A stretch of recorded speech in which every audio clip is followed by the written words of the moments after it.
Hi everyone. Good to see you on my channel today. Today I will tell you a wonderful story. It is full of love and kindness. I hope you enjoy it and I wish you an enjoyable viewing experience. Thank you. Alex left the doctor's office in a bad mood. What do his words mean? No improvement yet. When will it start to show? Did he spend all that money on this treatment for nothing? You could say he's ruined his whole business with these treatments and arguments. And the competitors are not dormant. They're bound to do harm. It is understandable, and their circle weakness is not honored. Weak men are unreliable in business. I'm completely confused. Alex thought, there is nothing to do in this city, and I was in a hurry. I was afraid I wouldn't make it. I'd given up everything, remembering his former teacher. He closed the door of the private clinic behind him. His mood was worse than ever. And then there was this weakness and dizziness. Was it possible to drive in this condition? No, obviously not. Maybe I should hire a private driver. No, where would I go? Only to waste money. Alex pondered on his way home. He never got behind the wheel of his foreign car, which had seen the sights. Still, life was not so boring that he was going to the next world. Andrew's business partner had a simple message. You need a rest. You need fresh air and sleep. Steamy milk in the morning, birdsong in the afternoon, the smell of fresh grass. Ah, romance. But that's when you're healthy. And when you don't know how long you have left, the countryside beauty is perceived quite differently. Alex objected. Andrew accepted it then, assessing his partner with a glance, as if he was really calculating how much time he had left. Alex shook his head, pushing away unpleasant memories, and almost lost his balance. Weakness came in waves. The businessman stopped, grabbing the lamppost with his hand. Passers-by were wary of him, thinking he was drunk. But Alex hadn't had a drink in over 2 months since he'd learned he was seriously ill. His doctor, Mr. Samuel, was evasive about it, always prescribing tests and examinations that did little to help him. If Alex had been someone else, he would have made a scandal, demanded an explanation. But Alex was extremely unsure about medicine and felt uncomfortable every time he crossed the threshold of the doctor's office. The wave of weakness came with a new force, and Alex could not cope with it. Losing his balance, he stepped off the pavement and practically collapsed on the carriageway. Consciousness fogged up when he heard the loud signals of passing cars. And then he heard the squeal of brakes, and something very big and dark loomed over him. At first, Alex thought that he had lost consciousness, but it was not so. He just lost his last strength and found himself on the side of the road. Everything was blurred in his eyes, as if after a strong blow. Alex tried to get up, but it came out rather clumsily. Man, where did you get so drunk since morning? What, are you sick of living? Throwing yourself under the wheels like a madman. A rough male voice sounded above his ear. Alex looked up and only now saw that a yellow bus was standing a metro away from him, its body slightly turned from such a sharp braking. I'm sorry, please, it's my illness, he replied in a weak voice. The bus driver leaned over him and immediately exclaimed in surprise. Look at you, really sober. How can I lift you up, mate? Let me help you up.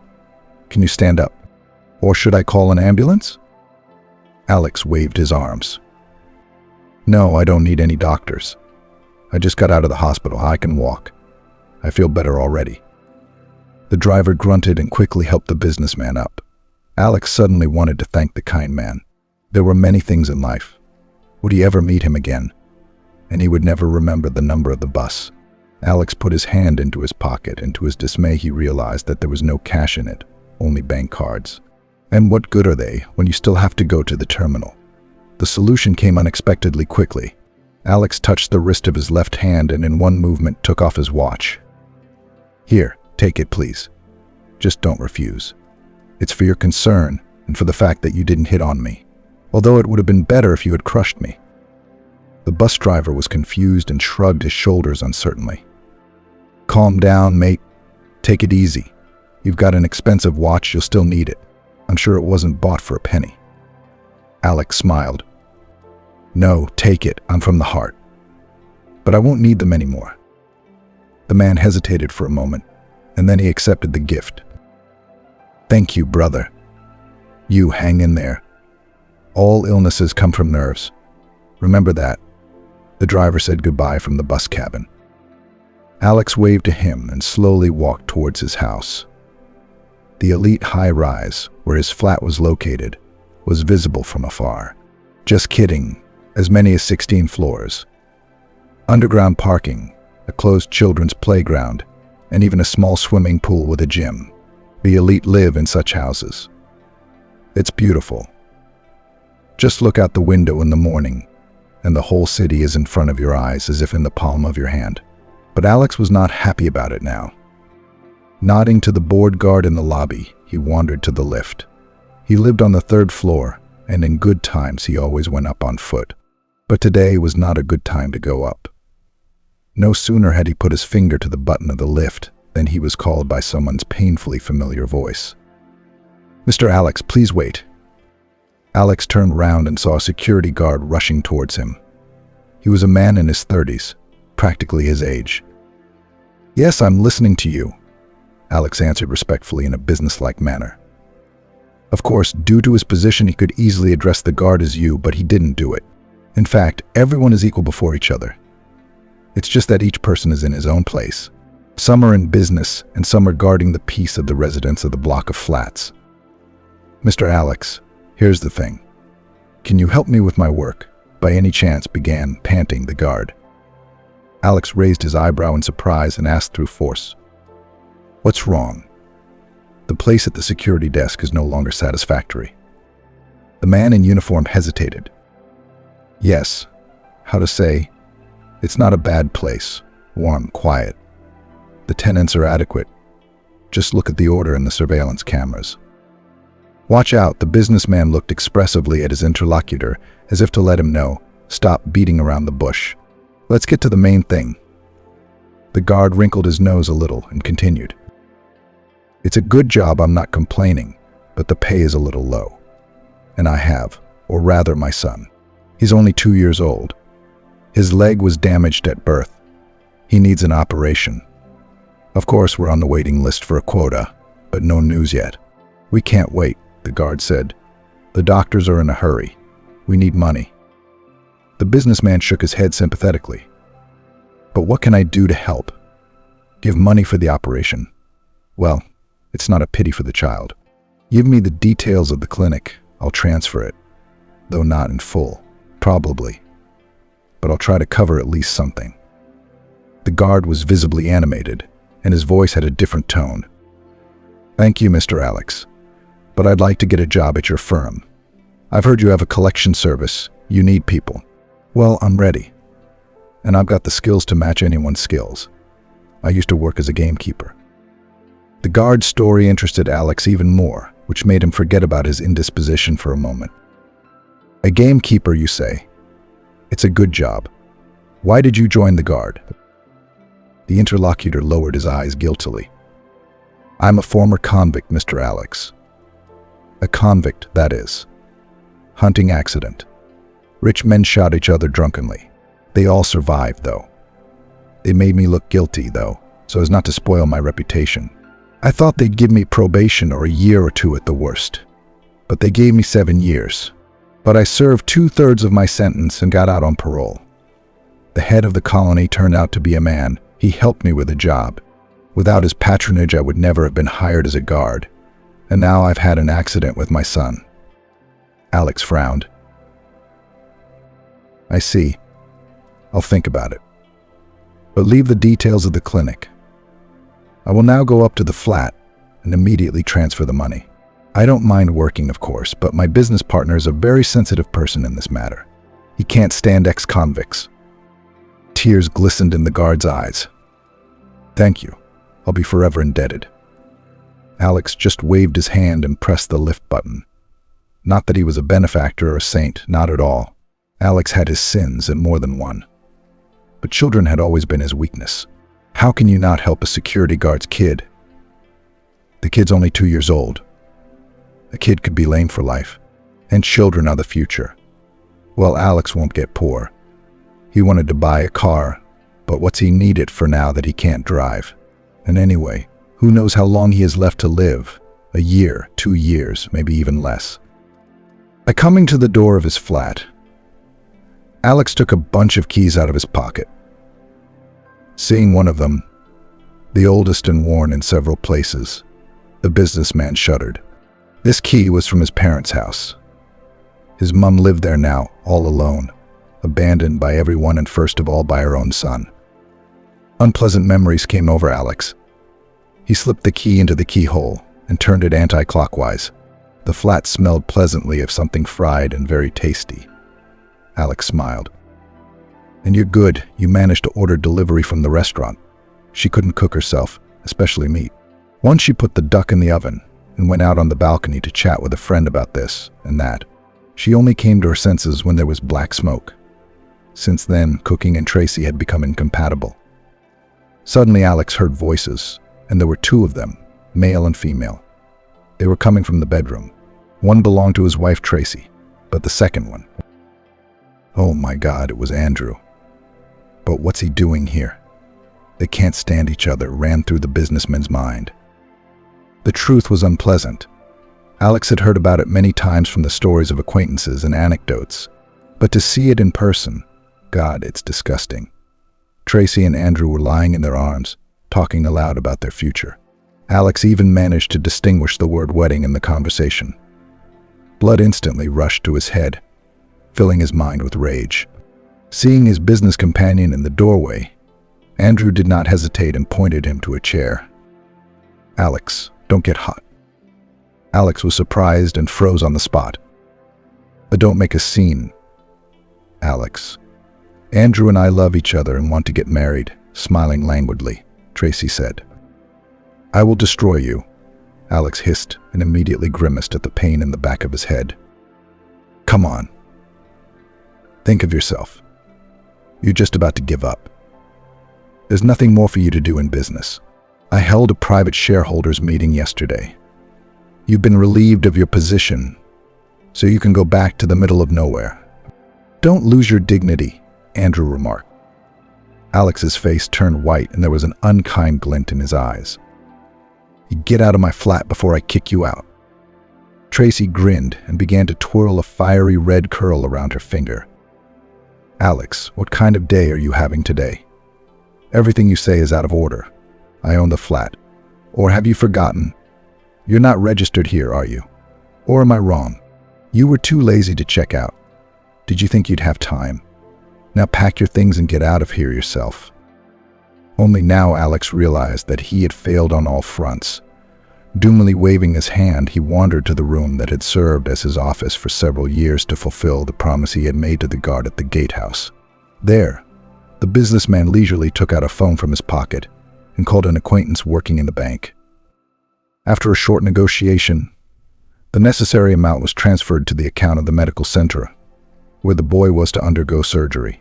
Alex executed the money transfer automatically, without hesitating for a second.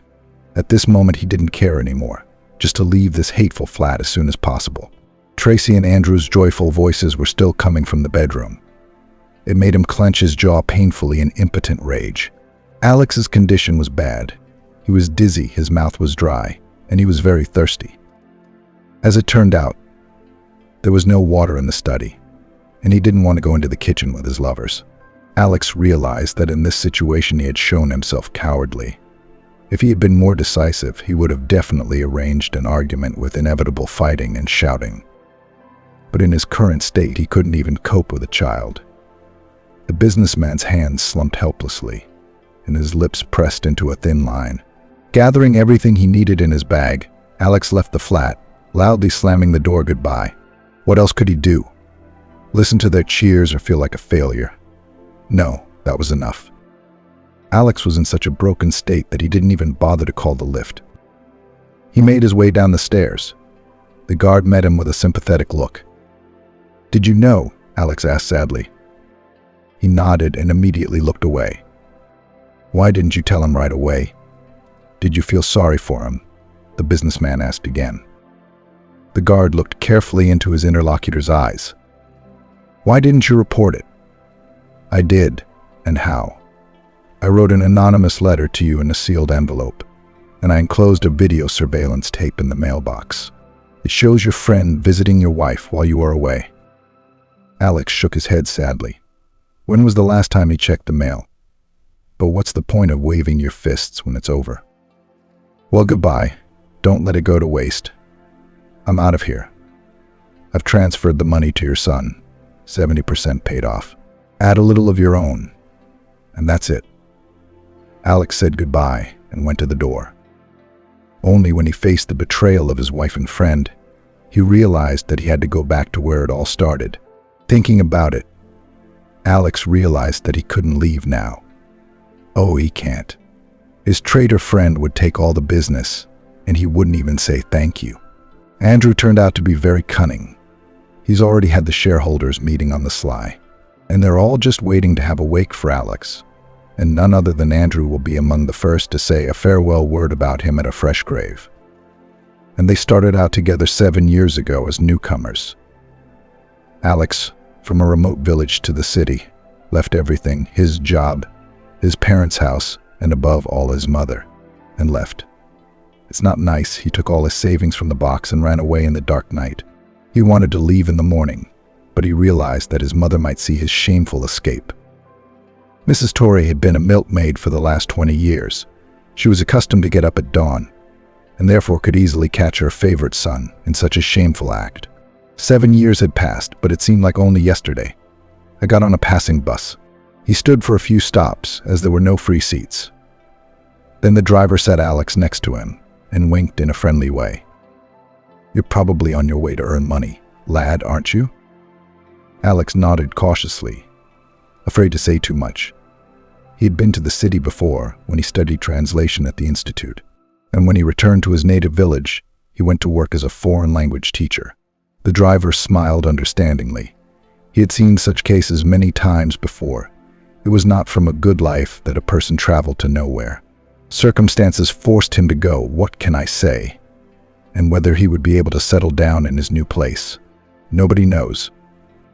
But Alex did. He worked tirelessly in the office, traded everything he could, and slowly climbed the career ladder. Not on his own, of course, but with his mate Andrew.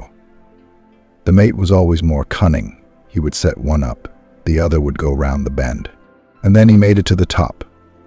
He would have sunk Alex, cornered him, but Alex, as it turned out, knew foreign languages very well, and without them in business negotiations with foreign partners there was no way. Successful deals followed one after another. Alex rose higher and higher, and Andrew, who was not taken seriously at first, grew with him. It's like Alex, erudite, handsome, and he knows so many languages that he would give any translator a head start. Remembering this on the way to the railway station, Alex smiled to himself. He was not afraid that passers-by would take him for a madman. Let them think what they want. It was their personal right. Realizing that there was not enough money left, Alex decided to buy a train ticket and go to his native village by railway. Since childhood, he liked the peaceful clatter of wheel pairs on the rails. Knock, knock, knock, knock, and look through the window and drink tea, brought by the obliging conductor. Unfortunately, today Alex had no luck at all, right away. "No tickets, man. Summer is the time of resorts. You should have booked in advance," the female cashier said with undisguised irritation.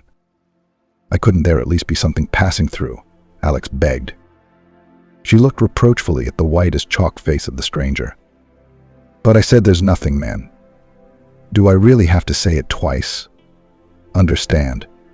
The voice has already disappeared twice, and you're all like little children. You want everything." Alex nodded and stepped aside. An hour ago, he had a good sum of money, but it was spent on the treatment of the guard's son, so there was no need to regret it. It could be the last good thing he ever did in his life. "How am I supposed to get to Rochester now?" he thought. "There's not enough money for a taxi, and it's scary to drive by myself. God forbid you'll get into an accident and hurt someone innocent." Alex thought wistfully. There was only one way out, the bus, but nothing, and now it's easy for whom I'll get there somehow. The main thing is that my mom would accept me. Otherwise she'll chase me away. After all, we haven't seen each other for 7 years. Alex tried to calm himself down. He was getting discouraged. Luck finally smiled on him in the face of an old lorry driver. Seeing Alex standing by the roadside with a bag in his hands, the man opened the door and shouted from the back of the cab, "Brother, where do you want to go?" "I need to get to Rochester," Alex answered with a note of uncertainty. The driver's face broke into a smile. "To Rochester, you say? Then we're on our way, get in. I don't like to be on the road without a partner. You know, anything can happen. It's not good to be traveling the country alone." The businessman's eyes lit up with joy. Good luck at last. The driver of the truck turned out to be quite a nice guy, who masterfully told stories from his life, more like bikes. Alex listened half-heartedly, mostly pecking his nose, stubbornly struggling with drowsiness. The whole journey took about 5 hours, during which Alex thought only about one thing: how his mother would meet him. Would she chase him away, remembering the theft of his hard-earned money from the box? Why did I do such a despicable thing? Why did I steal from my own mother? And also a former teacher. You are a thief, Alex, a sneaky and cheeky thief, Alex kept telling himself on the way home. As often happens in such cases, the village was located in relative distance from the motorway, where the driver dropped him off, and it meant that the sick businessman had to walk at least a couple of kilometers with his bag.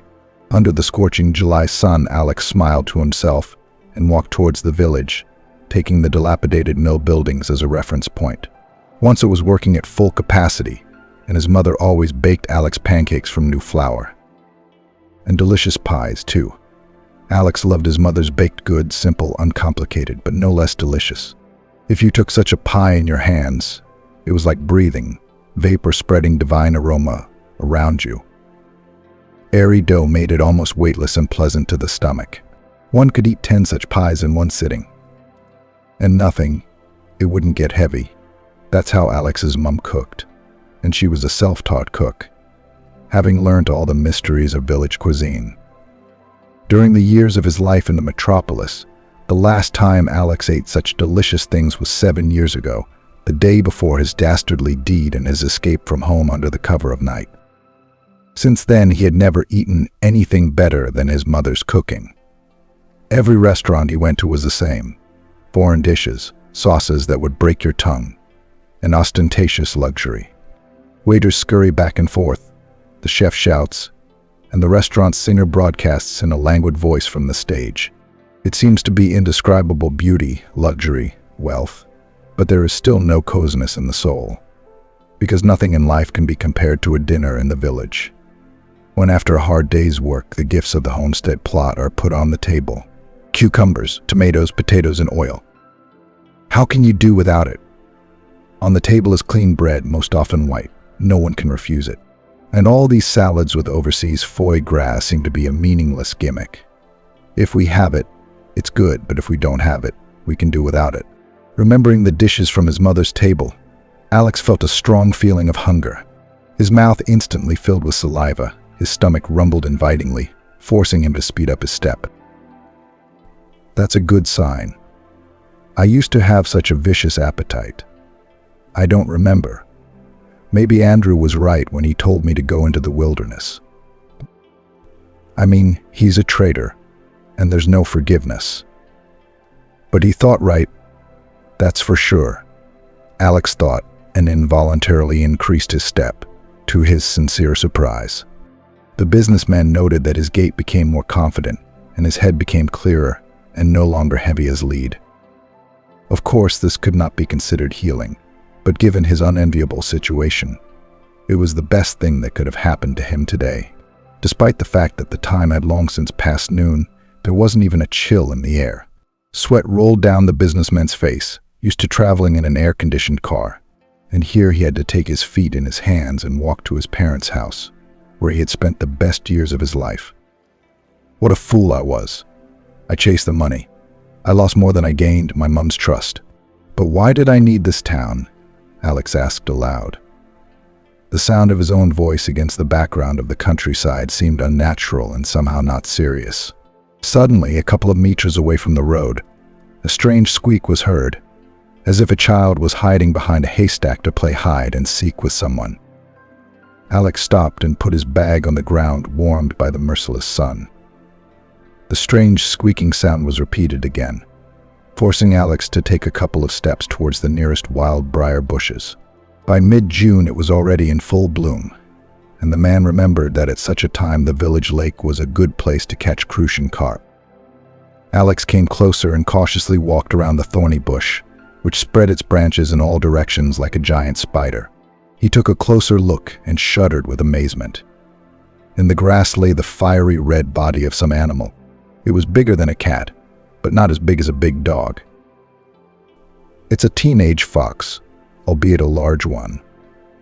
"What happened to you?" Alex asked anxiously, and touched the red-haired animal with his hand. The fox shuddered his whole body, and then cried out pitifully, just like a child when his favorite toy was taken away from him. "Buddy, what's the matter with your paw? Why is it clinging to it?" Alex asked quietly, and he said it in such a tone as if the fox could really answer him. The red-haired animal squeaked again and tried to lift his front paw, on which some strange object glittered. Hal flashed in his head, but how to take it off. And what if the fox would cling to my hand with a dead grip, deciding to protect himself? Alex took one of his shirts out of his bag and wrapped it around his arm for safety. However, the precaution was unnecessary, because the fox endured the whole procedure of removing the trap, and at the end he licked Alex's hand. "Wow, how kind. And they say that foxes are evil, cunning animals," Alex said, wiping away a tear.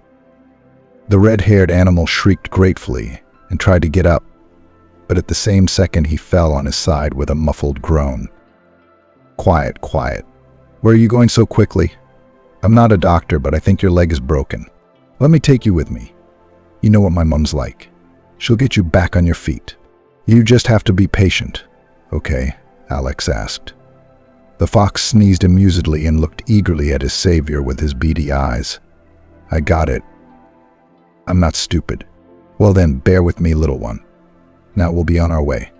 I'll put you in my bag. Okay? But I won't close it or you'll suffocate in there. Oh, I wish I had some water. I could use some cold water to make my teeth clench." Alex summed up and carefully put the fox cub in the bag.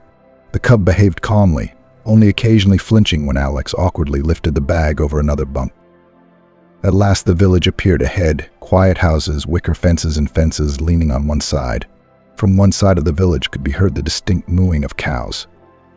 From the other came the clucking of chickens and the pitiful bleating of goats. Together these sounds merged into a single hum that only a man whose childhood had been spent in his native village could understand. Alex knew that he had to walk another 200 meters before the roof of his parents' house would appear. Once there had been only a small outbuilding, which his late father and grandfather had rebuilt into a good-sized house. The businessman's heart beat harder. He could already see his mother's vegetable garden, slender rows of potatoes planted a couple of months ago, and a small greenhouse with tomatoes, cucumbers and peppers. A little further away there was a concrete well, the water from which Alex had been dreaming for the second hour. "Well, here we are. You see this wicket right here? Now we will open it, and our adventure with you will be over soon," Alex said, stroking the fox's head. The cautious face of the little fox immediately turned towards the summer kitchen, where his mother was cooking dinner. Alex took a couple of steps towards the gate and froze with surprise. There were two people standing near the fence, a stubby woman in her 30s with a frightened look, and a boy of about 7 years old, looking at the world with his usual childish curiosity. When they saw a tall and thin man with a bag in his hands, the couple froze, especially the woman, who looked like a vagrant. "Mother and son look like homeless people, though you're not far from them yourself, Alex." The businessman thought to himself. "Hello, uncle. Are you from this house?" The first to break the awkward pause was the boy. "Yes, from this house. But I haven't been home for a long time, about 7 years at least," Alex answered, embarrassed. A minute later, a noise was heard. The doors opened, and the easily recognizable profile of his beloved mother appeared on the threshold of the house. "Alex, my son, are you back?" "My good man," Mrs. Torrey exclaimed, tears streaming down her cheeks. Alex turned pale and dropped the bag from his hands out of surprise. At that moment, the little fox inside squeaked pitifully, which did not escape the attention of the boy and his aunt. "What's that squeaking in your bag? Is it a toy? Can I see it?" Alex shifted his gaze to the baby's mum. "It's a fox cub. He was lying there with a trap on his foot. And I found it and saved it." He didn't have time to finish, because at the same moment the gate opened and Mrs. Torrey, who was out of breath from her fast walking, appeared. Mom hadn't changed much in 7 years. Only the wrinkles in her forehead had deepened, and there were new ones in the corners of her eyes. "Alex is here, my darling," she sobbed and rushed to hug her son. Alex expected to see anything, but not this. How could his mum forget what he had done, taking the last of the money from the box? But Mrs. Torrey wasn't even thinking about that right now. What was most important to her at this moment was the return of her son. For 7 years she had waited for her beloved boy to come to his senses and return home. Had she forgiven Alex for missing the money? Of course she did. How could she not? Because her son is worth more than money. Money is just a piece of paper, which will never replace ordinary human joys. All this time the young girl and the boy stood aside, not knowing what to say, how to behave in this awkward situation. At last, after admiring her handsome son, Mrs. Torrey looked at the guests. "Good evening. What are you standing there for? Come into the courtyard. Everyone in the neighborhood knows me. I don't even close the gate. Who comes for fresh milk? Who comes for eggs? Everyone is welcome. Come in, dear guests. Don't pay any attention to me. I haven't seen my son for 7 years. You'll have to excuse me, my heart is racing." The boy looked questioningly at his mother. "May I?" The woman smiled and nodded. Meanwhile, Alex took the fox from the bag and put it on his lap. "Wow, it's so cute. And what eyes. And the nose. And why is he so wet?" Seeing the animal, the little boy babbled. Alex smiled, but then he scooped water from the bucket standing a little further away and started to drink it. The fox drank greedily, stopping only to catch his breath and snort a couple of times. Who had done such a nasty thing to him? There are hardly any hunters left in our village. The ones that are left respect the law. Except for jokes. They don't touch anyone during the season, Mrs. Torrey asked, looking anxiously at the fox's leg. "I don't know, Mum. I found him by the roadside." The trap was off the leash. He must have fallen into the trap somewhere else and then chewed the rope. Walked till he couldn't walk anymore. "Can I treat his wound?" The boy's mother spoke up. Mrs. Torrey looked at her with undisguised surprise. "You're not a vet, are you?" The woman coughed embarrassedly and a blush broke out on her cheeks. "No, I'm a general practitioner. But I know how to treat. Animals are almost like people, except they can't talk." Mrs. Torrey looked at her with respect. "That's a good girl. Go on, help the baby, of course. And I'll get some bandages and greenery.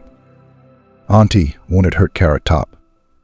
The green stuff stings." The boy was very worried. Mrs. Torrey smiled. "No, honey, we'll be careful. And your mum and I will blow on the wound so that Listenok will not feel anything at all." Alex looked at everything that was happening and could not believe that all this was happening to him. Yesterday he was sitting in a stuffy office, reprimanding the employees and complaining about the cleaning lady who washed the floor badly again. And now he is sitting on a bench outside his village house next to a restless boy and his mum. As it turned out a little later, her name was Mary and her son's name was Peter. They had come from the same town as Alex, traveling several hours. According to Mary, they got to the village by accident. They got off the motorway, saw a sign, and decided to go in to ask for a night's stay in one of the houses. Why had Mrs. Torrey's manor house been chosen? They could not explain. Most likely, it was the kind woman's house that smelled of hospitality, which ultimately determined the couple's choice. Mary seemed stiff and taciturn to Alex. As she tended to the fox's wound, she kept glancing round, as if afraid of an attack from behind. They had very few personal belongings with them, far less than what Alex had taken. Were they in such a hurry that they had packed in a hurry? He didn't know the answer to that question. And anyway, did he have the right to ask this nice, kind woman about such things? What was he, a runaway businessman, a failed businessman who had lost his flat and his wife? Mary quickly dressed the fox's wound, then deftly applied a neat splint made of a small stick and a piece of clean bandage. "In a week or two, you'll be good as new," she said with a smile. "Your hands are golden." The baby didn't even squeak. "If you decide to stay in the village, you won't go hungry. We're just short of a specialist at the paramedic station," Mrs. Torrey said with respect in her voice. "I was just worried, so I was afraid of hurting too much," Mary dismissed it. After standing outside a little longer, Mrs. Torrey invited everyone into the house. Come on, I've got the table ready. Potatoes, eggs, home-fried fish, pies with apple jam. All my own from the garden. No chemicals, as they say. My neighbor Matthew brought fish yesterday, but he doesn't eat it himself. He says the process is important to him. What a man. You wouldn't find a man like that by daylight. Alex let Mary and her son go ahead, and he stayed in the doorway to apologize to his mother for everything, for the theft, for indifference, and for 7 years of uncertainty. Mrs. Torrey had already guessed her son's intention and said affectionately, "There's no need, Alex. I already know everything. The local fortune teller told me my fate, and she is never wrong." Mother's words caused confusion in his soul. "What did she say, Mum?" "Well, if it's not a secret, of course." As irony lingered in her son's eyes, Mrs. Torrey did not tell him the whole truth. "No, darling. You can't say it out loud before it's too late. You'll ruin your own fate. When the time is right, then please. But for now, it's not worth it." Alex shook his head. "You know, Mum, I don't need all this fortune telling. I'm very ill. Doctors have already done 100 analyses, but they haven't found the cause. Don't take it too hard, son. At home, the walls help, don't they? Let's go to the woods for mushrooms, berries, have a glass of birch juice, and then we'll see what to do next. Come on, let's go to the table, or everything will get cold." "The potatoes are so tasty they're delicious," Mrs. Torrey said, and stepped over the threshold first. Alex nodded and closed the door behind him. The small kitchen smelled divine. Peter, hungry from the day's work, was eagerly tapping the bottom of the soup bowl with his spoon, trying not to miss a crumb. Mary ate more discreetly, but with gusto. "How was it? Do you like my cooking or not?" the hostess asked with a smile. "Of course I like it. It's delicious," Peter answered for everyone. Alex had tears in his eyes at the sight of all the splendor on the table. Perhaps it was nostalgia, the longing for his home, which he had been trying to stifle for 7 long years. After dinner, Alex went outside to sit on a bench and think about what to do next. At that moment, the phone in his trouser pocket jingled, informing its owner about the arrival of another Sims. Alex wrinkled his nose. Then he glanced at the screen. The sender was his unfaithful wife, Tracy, who wrote that she had filed for divorce and was actively preparing for her wedding with Andrew.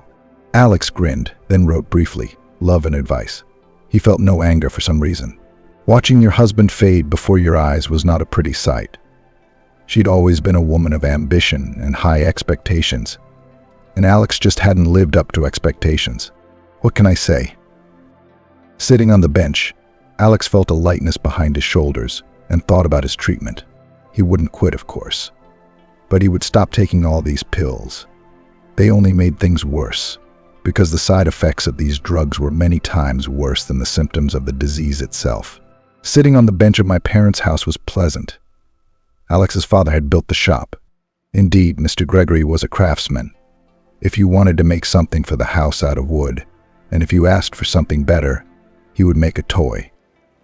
We should really go to the woods tomorrow. The ladder looks old, and it could use some strengthening, Alex thought, and came back to the house in the dark. Mary and Peter were already asleep in the guest room, and only Mrs. Torrey was sitting in the kitchen with a pile of dry buckwheat on the table in front of her.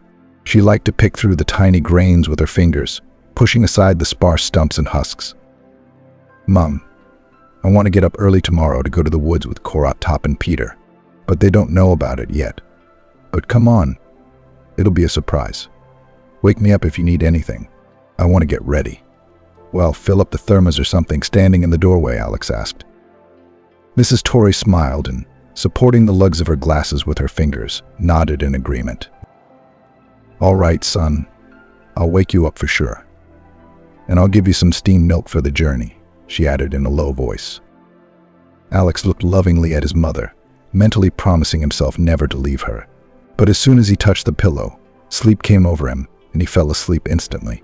Alex's dreams were colorful and disturbing. He dreamed of Tracy's wedding, Andrew's laughter, and the singing pianist. The champagne was flowing, the guests were shouting bitter, and the newlyweds couldn't get away from each other in their dreams. The wedding of Tracy, a former companion, seemed rich to Alex. It's understandable, Andrew is not a bad guy, quick to figure out how to make a profit. God only knows how much money he'd stolen from the firm's accounts. Alex was told by his friends and mates, "Trust but verify." He would have installed surveillance cameras in the office. A wiretap in the office of the partner would have put, "Look," and would be aware of everything that is going on in the office. But now it's too late to argue and waste time anyway. But Mrs. Torrey went to bed well past midnight. She sat up in the kitchen and then read prayers for the health of her beloved son for about an hour. She saw that he had changed a great deal, as if he were not the same man. His business had completely finished him. All tried, did not sleep nights. But he could stay and teach foreign language to children at school, as they suggested. He didn't want to. He chased after money, and they took away all his strength. They say that money is the root of all evil. Alex also had bad luck with his wife. Tracy made sure the groom's mother wasn't invited to the wedding. It was her fault, I'll give you that. Torrey, of course, was offended, but what can you do? The son is his own master, not a little boy. Mrs. Torrey found out about the wedding by accident. One of the local newspapermen brought the town newspaper to buy seedlings from the landlady. When he saw the photograph on the back, it showed Torrey's son Alex embracing the bride. How could I not show such a photo to the whole village? And then the local gossips got involved in the case and began to ridicule Mrs. Torrey. What a good mother. She brought up a son, so good that he didn't invite his own mother to the wedding. Torrey, of course, never told anyone about the missing money from the box. She felt sorry for her beloved son, believing that he would come to his senses and return. 7 years she waited, and she did. Now Alex's life would be completely different. In the morning he woke up on his own, without his mother's help, to the cry of the neighbor's rooster. At this time of night, I'll fly the hedgehog out and I'll make sure to let him visit you, so that your angelic voice will definitely fade. Alex threatened him with his fist. Mary was already on her feet. She was working tirelessly, helping Mrs. Torrey with the housework. You can't tell from the outside that she's a city girl, Alex thought respectfully, looking at her, and went outside to wash his face with the water near the river, cold and sweet at the same time. Of course, the illness hadn't gone away, but its symptoms had dulled a little, as if the doctor had prescribed him a generous dose of painkillers.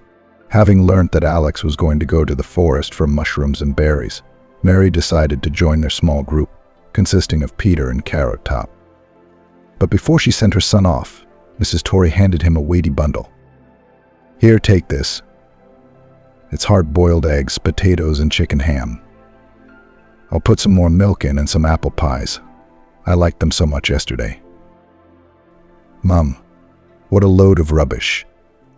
There's enough food in here for a week. Mary and Peter and I couldn't eat this in a month. Alex objected. Take it, Alex, don't argue. Mark my words, it won't be enough. He waved his hand doomfully, but took the package. He didn't want to upset his mom by refusing. After all, she had tried. She had collected it from the heart. When Peter woke up, he had a pleasant surprise, a walk with his mother and kind Uncle Alex in a real forest. And also Foxy, it's a fairy tale.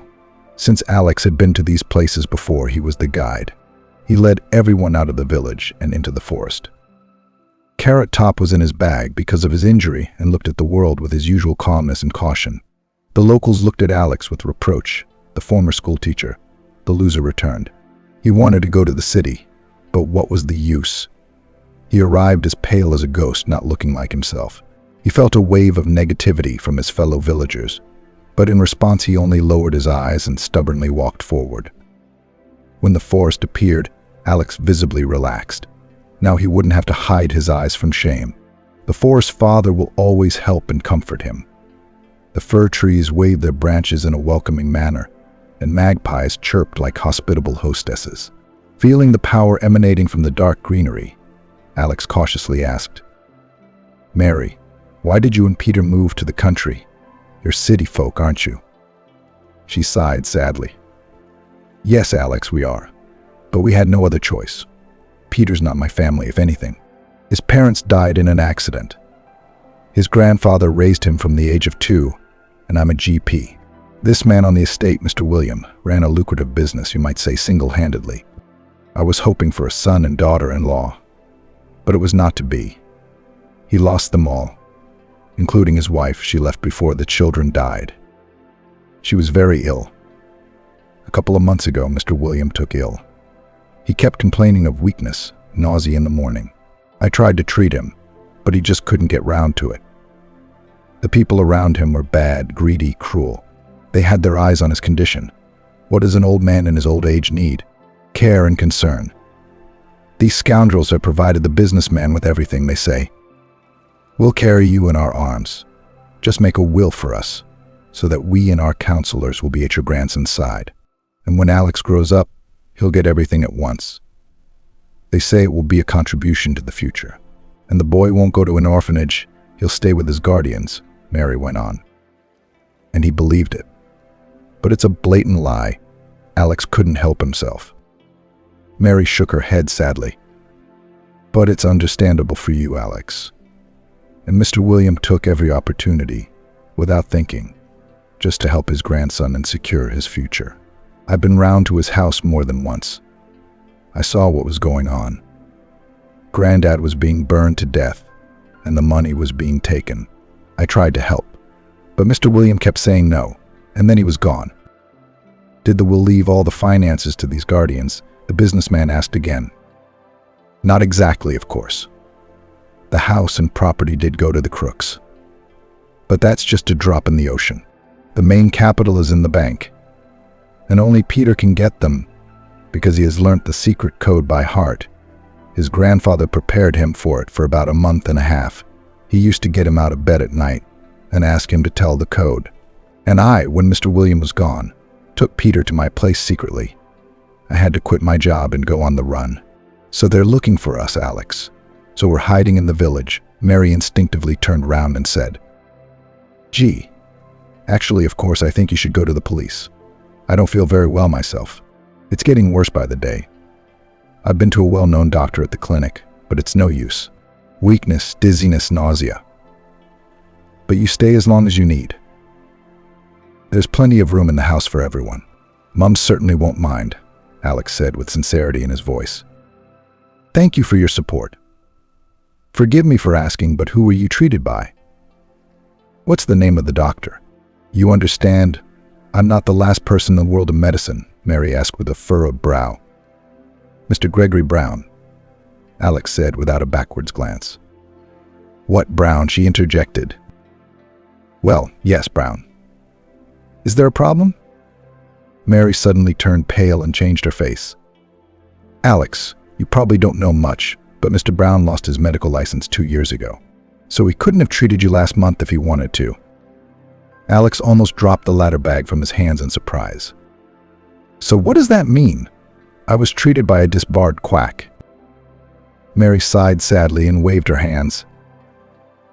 "And the drugs they gave you were probably cheap knockoffs. In fact, judging by your symptoms, you need a CT scan." Alex walked through the forest and could not believe that he had been deceived all this time. It was Tracy who had recommended this doctor to him. At that moment, it was as if he had an epiphany. Now it was clear why Tracy and Andrew insisted on treatment with this luminary. Shaking his head, Alex led his group into the forest, where he remembered a very good clearing with mushrooms. "Wow, Uncle Alex. It's beautiful. Look, the mushrooms are red," Peter exclaimed, and rushed over to a huge mushroom with a strange speckled hat. "No, no, darling, it's a fly agaric." "Don't take it in your hands, throw it away," Mary shouted, and blocked the boy's way with her body. Alex smiled and continued looking for edible mushrooms. Step by step, they went deeper and deeper into the forest, not even knowing that at that very moment a huge black-colored SUV appeared in the village, stopping at every house. The strangers were looking for a young woman with a child of about 7 years old. After meeting them, the locals crossed themselves and escorted the car with an unkind look. Finally, the mysterious car pulled up in front of Mrs. Torrey's house. A trio of strangers slammed the doors and opened the gate. The cautious woman knew at once what was coming, especially when she remembered the strange behavior of her young guest and her son. After bolting the door, Mrs. Torrey immediately started to dial the number of the local police station. "Mistress, why don't you greet your guests?" came a man's voice from the street. "Oh, I've been distracted, darlings. I'll open the door," she sang out in a deliberate, affectionate voice. Mrs. Torrey had not acted casually. In order to detain the young men before the arrival of the neighborhood policeman, who had already called all those who could help in apprehending the criminals, she showed with all her appearance that she could not open the naughty deadbolt. But for the bandits, who persistently followed the trail of the young heir, it did not matter. A powerful blow in the neighborhood of the lock, and the door flew off its hinges with an ugly creak. Mrs. Torrey fell on her back, and the young men were already going through the bags Mary had so recklessly left behind. "Here's the proof they've been here," one of the ringleader's underlings was eager. Mrs. Torrey's heart gave a treacherous twinge. Well, that's it. Her deception would be exposed in an hour and a half. Alex would return home, and a cleverly disguised ambush would be waiting for them. Only the raiders did not take into account one thing: the solidarity of the villagers, who immediately responded to the call of the district officer and, armed with pitchforks, shovels, and everything that came to hand, surrounded the house of Mrs. Torrey. The men began slowly to squeeze the ring. At first, the raiders tried to threaten violence and prosecution. When they realized they had nowhere to go, they decided to break out. Of course, they were detained and taken in their own car to the district station. There, during questioning, it turned out that 2 of the 3 detainees were wanted for a series of robberies and muggings of elderly people living alone, all thanks to Mrs. Torrey's ingenuity. The criminals were taken into custody, and Mary and Peter were able to return to normal life. However, the doctor did not want to go to the city and stayed in the house where she was so welcome. To Alex's great relief, his ailment disappeared as suddenly as it had appeared after Mary prescribed him the right gentle treatment. As it turned out later, Tracy and Andrew had actually entered into a criminal conspiracy with the disgraced doctor, who had been deceiving Alex for a long time, giving him a completely useless medicine. The conspirators' plan was simple: to take the businessman out of the game in order to embezzle his business and flat. When the deception was uncovered, Andrew was arrested the same day. Now they were facing an investigation and serious criminal penalties. But Alex was not interested in this, because having received a divorce from his ex-wife, he planned to tie his life with Mary and adopted son Peter. The late grandfather's inheritance would remain with the boy until he came of age. Alex undertook to become a guarantor of the legal fulfillment of the transaction. The businessman had enough money from his firm, and they had no need for the adopted son's money. And why would Alex need money when he had found real happiness and love, which he had dreamed of for 7 long years of his life? Looking at her son, Mrs. Torrey was sure that with such a loving wife he would not be afraid of anything. And how could it be otherwise, when the newlyweds were looked after by a little fox called Carrot Top?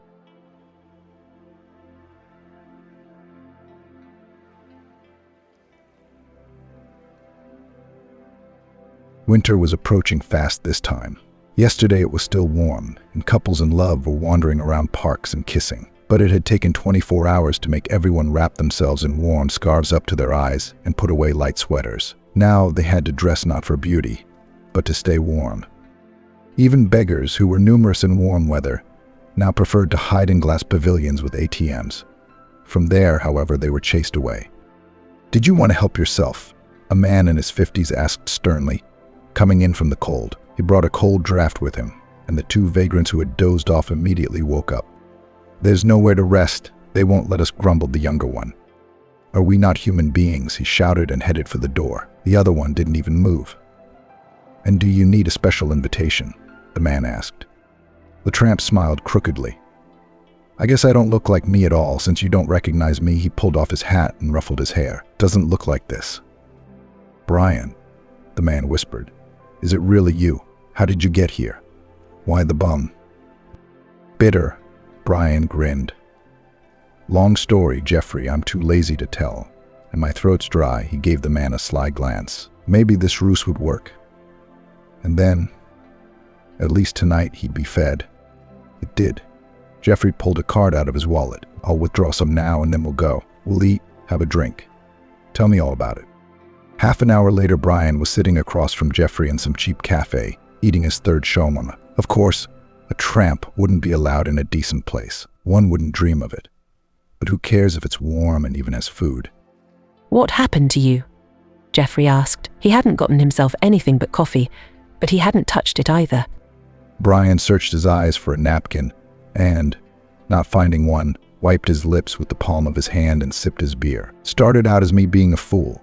Didn't take your advice, Jeffrey. Figured I was a smart kid and could get away with it. So, to make a long story short, I came up with a cunning plan." "What kind of plan?" "Well, listen to this.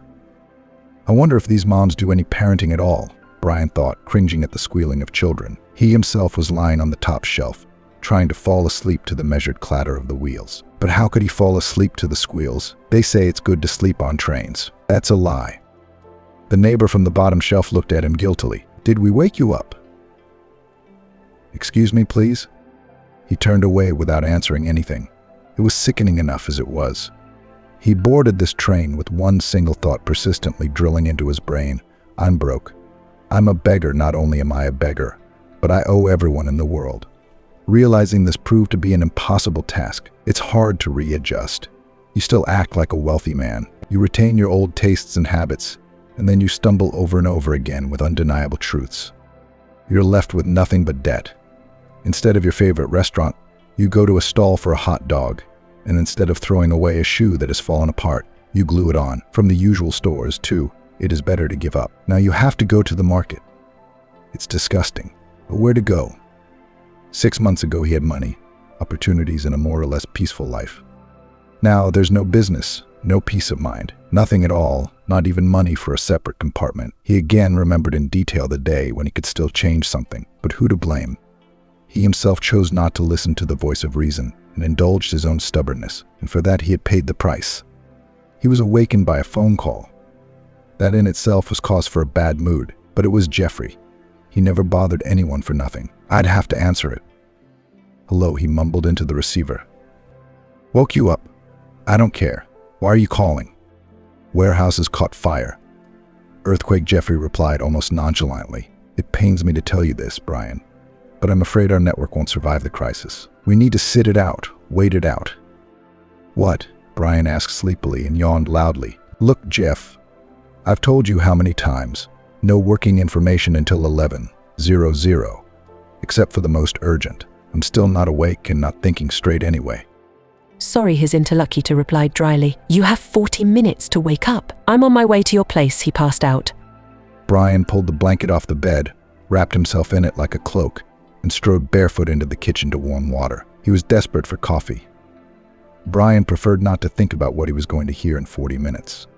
He knew damn well, without any smart uncles, that this was a volatile time for business. So what do you want to do?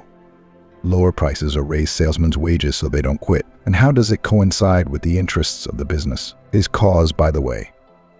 He's a businessman, not a philanthropist. Jeffrey showed up exactly 40 minutes later, as promised, not a second late. Nerd. Precision is the courtesy of kings. Brian greeted him. "Let's go to the kitchen. I'm waking up in there. Do you want a splash of coffee?"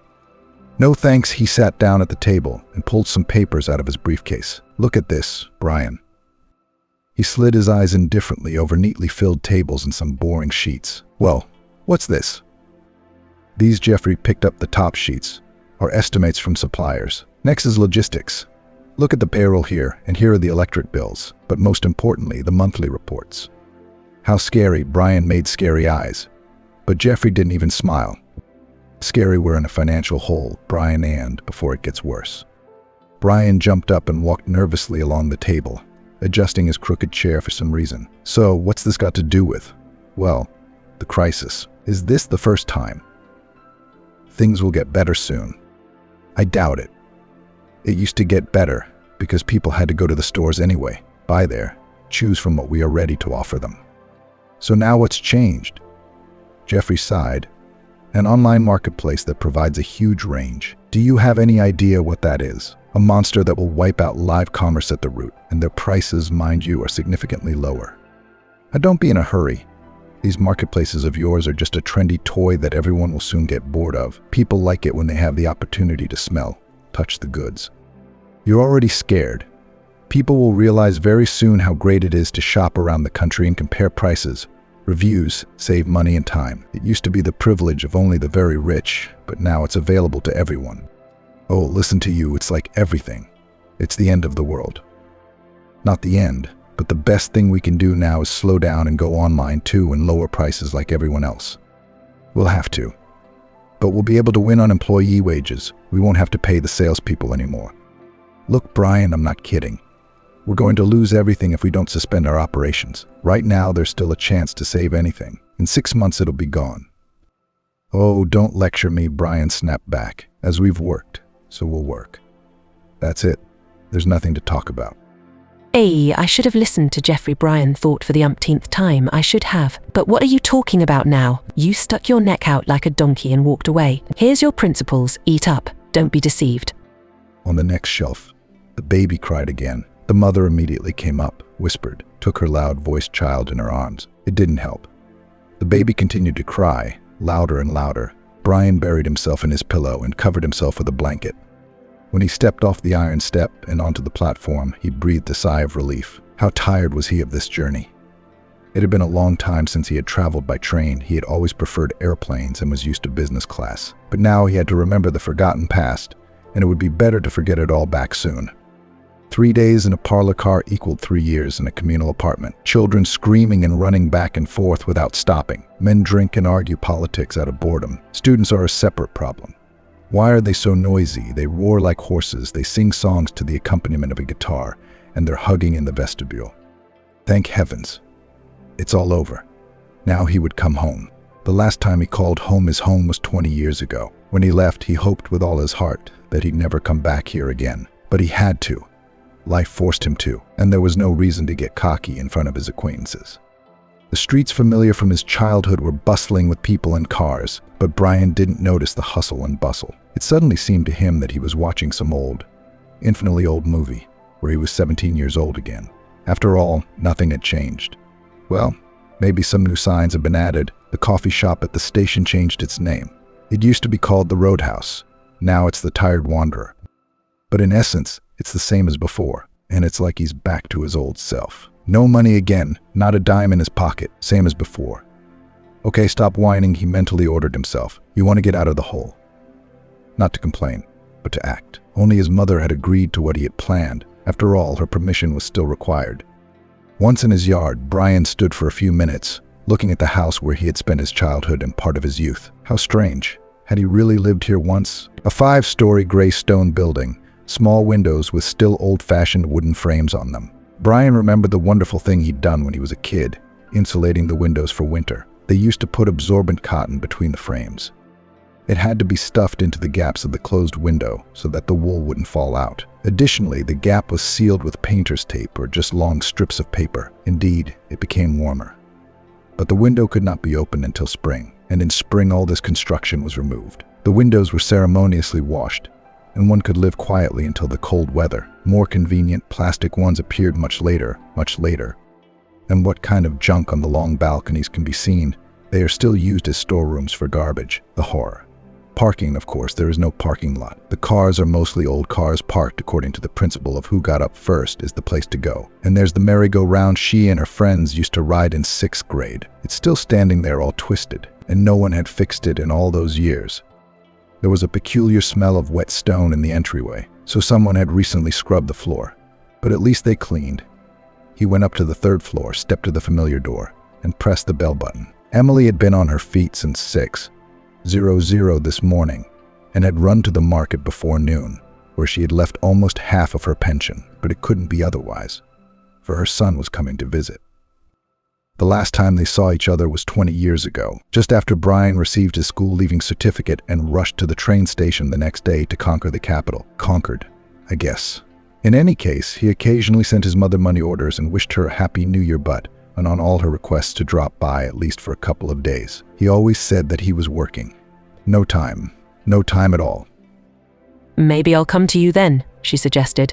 Cook you something delicious. See how you live. I've never been to your place.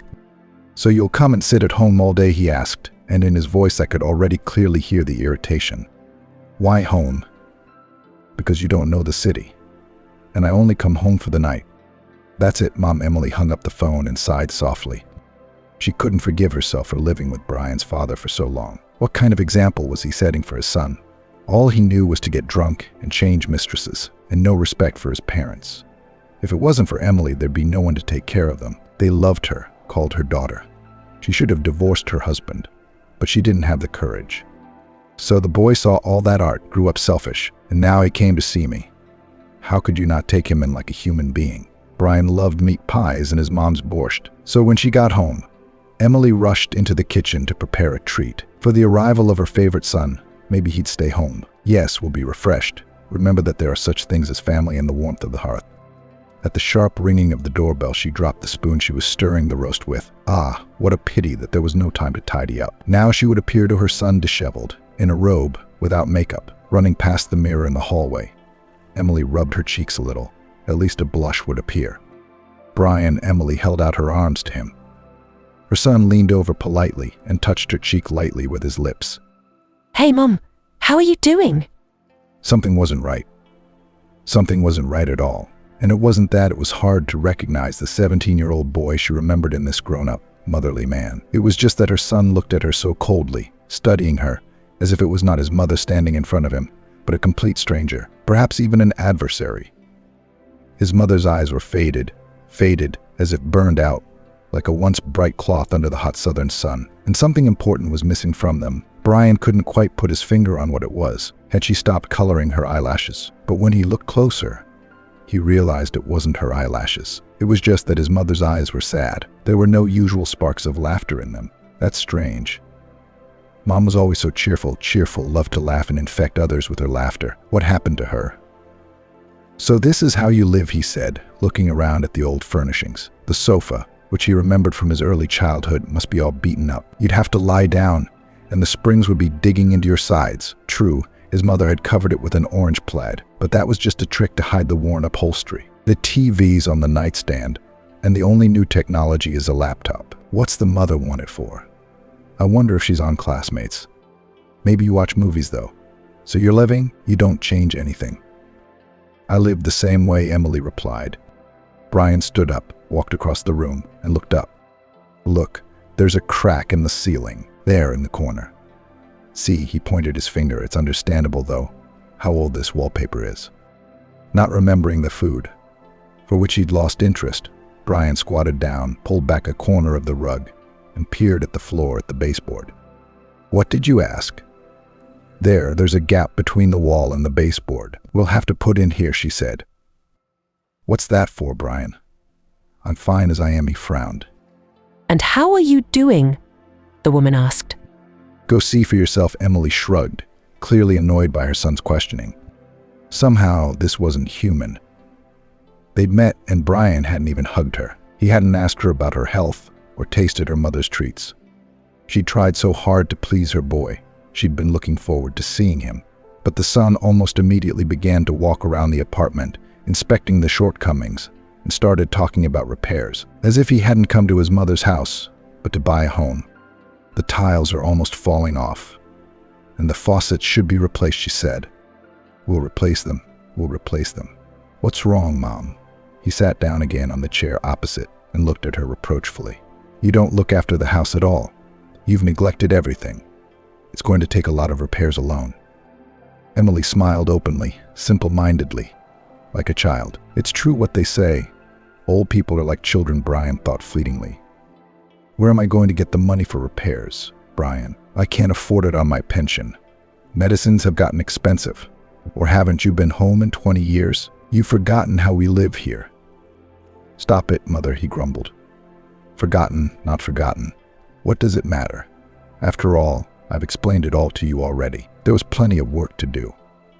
I didn't bend my back for my uncle or sit on a salary like some people. Of course, it's easier for them. You work from 10 to 6 and walk away." "Why don't you have any vacations at all?" she asked. "Employees have vacations," the son said patiently. It was obvious that this conversation was making him nervous. "In your own business? It's like the commercials say, work 24/7. If you go away for a week, they'll steal everything." It must be hard. His mother looked at him sympathetically. Her look made Brian uncomfortable. How infuriating was this kinship thing, wasn't it? He'd long ago considered that he had no kin, and his mother didn't count either. Yeah, she'd raised him and all that. But first of all, she was legally obligated to take care of him until he came of age. And secondly, he'd already been living on his own for 20 years. Well, she sent him some money at first, but that was a long time ago. And he himself, let's be honest, would never have come here if it weren't for the need. "Well, at least you'll stay here, get a break from everything," continued my mother. "You want to lie down on the sofa, and I'll bring you some pies. Or maybe it's hot. Better borscht. I made some delicious borscht." Brian mentally cursed. He'd had enough of borscht and pies. He hadn't come here to eat. "Thank you, Mother, thank you. But I'm not hungry yet. That's what I've come for. I'm in trouble." "What's the trouble?" she asked. Emily was alarmed. "You're not ill, no. That's different. You see, there's a crisis everywhere now. Money is depreciating." "That's right," Mom nodded. "Prices change every week. I used to buy milk for 45 rubles, but since Monday it's already 47. And then they have taken the fashion. They write on the price tags large, for example, 47 rubles, and next to a small font 0.99 rubles. But it's almost 48 rubles. No money will be enough." I once met Aunt Lucy in the supermarket, a neighbor from the 4th floor. I remember her son Alex was friends with you. He's a salesman now. He's got a technical degree, Brian wondered. "Yeah," Emily grinned wryly. "So he's a tech salesman, computers, cell phones. So I met Aunt Lucy and I saw her take a caramel from the ones they sell in bulk and eat it." Then she walked on and snatched another one again. "And believe me, Brian, I'm looking at it and I'm ashamed. I'm hiding behind the racks and I'm not breathing. What's the matter with her?" "Maybe there's something wrong with her head." He asked her why she was stealing, but her mother shook her stealing. "No, son, there's nothing wrong with her head. She just can't afford to buy candy, but she wants to." "Alex can't help her. I've got 2 kids growing up myself. My wife is on maternity leave with them. I felt sorry for her. I went the next day, picked up these caramels. Then I went to her. I said, 'Lucy, they gave me a treat at work, and I don't like sweets. Take some for yourself. Eat them with your tea so you work.'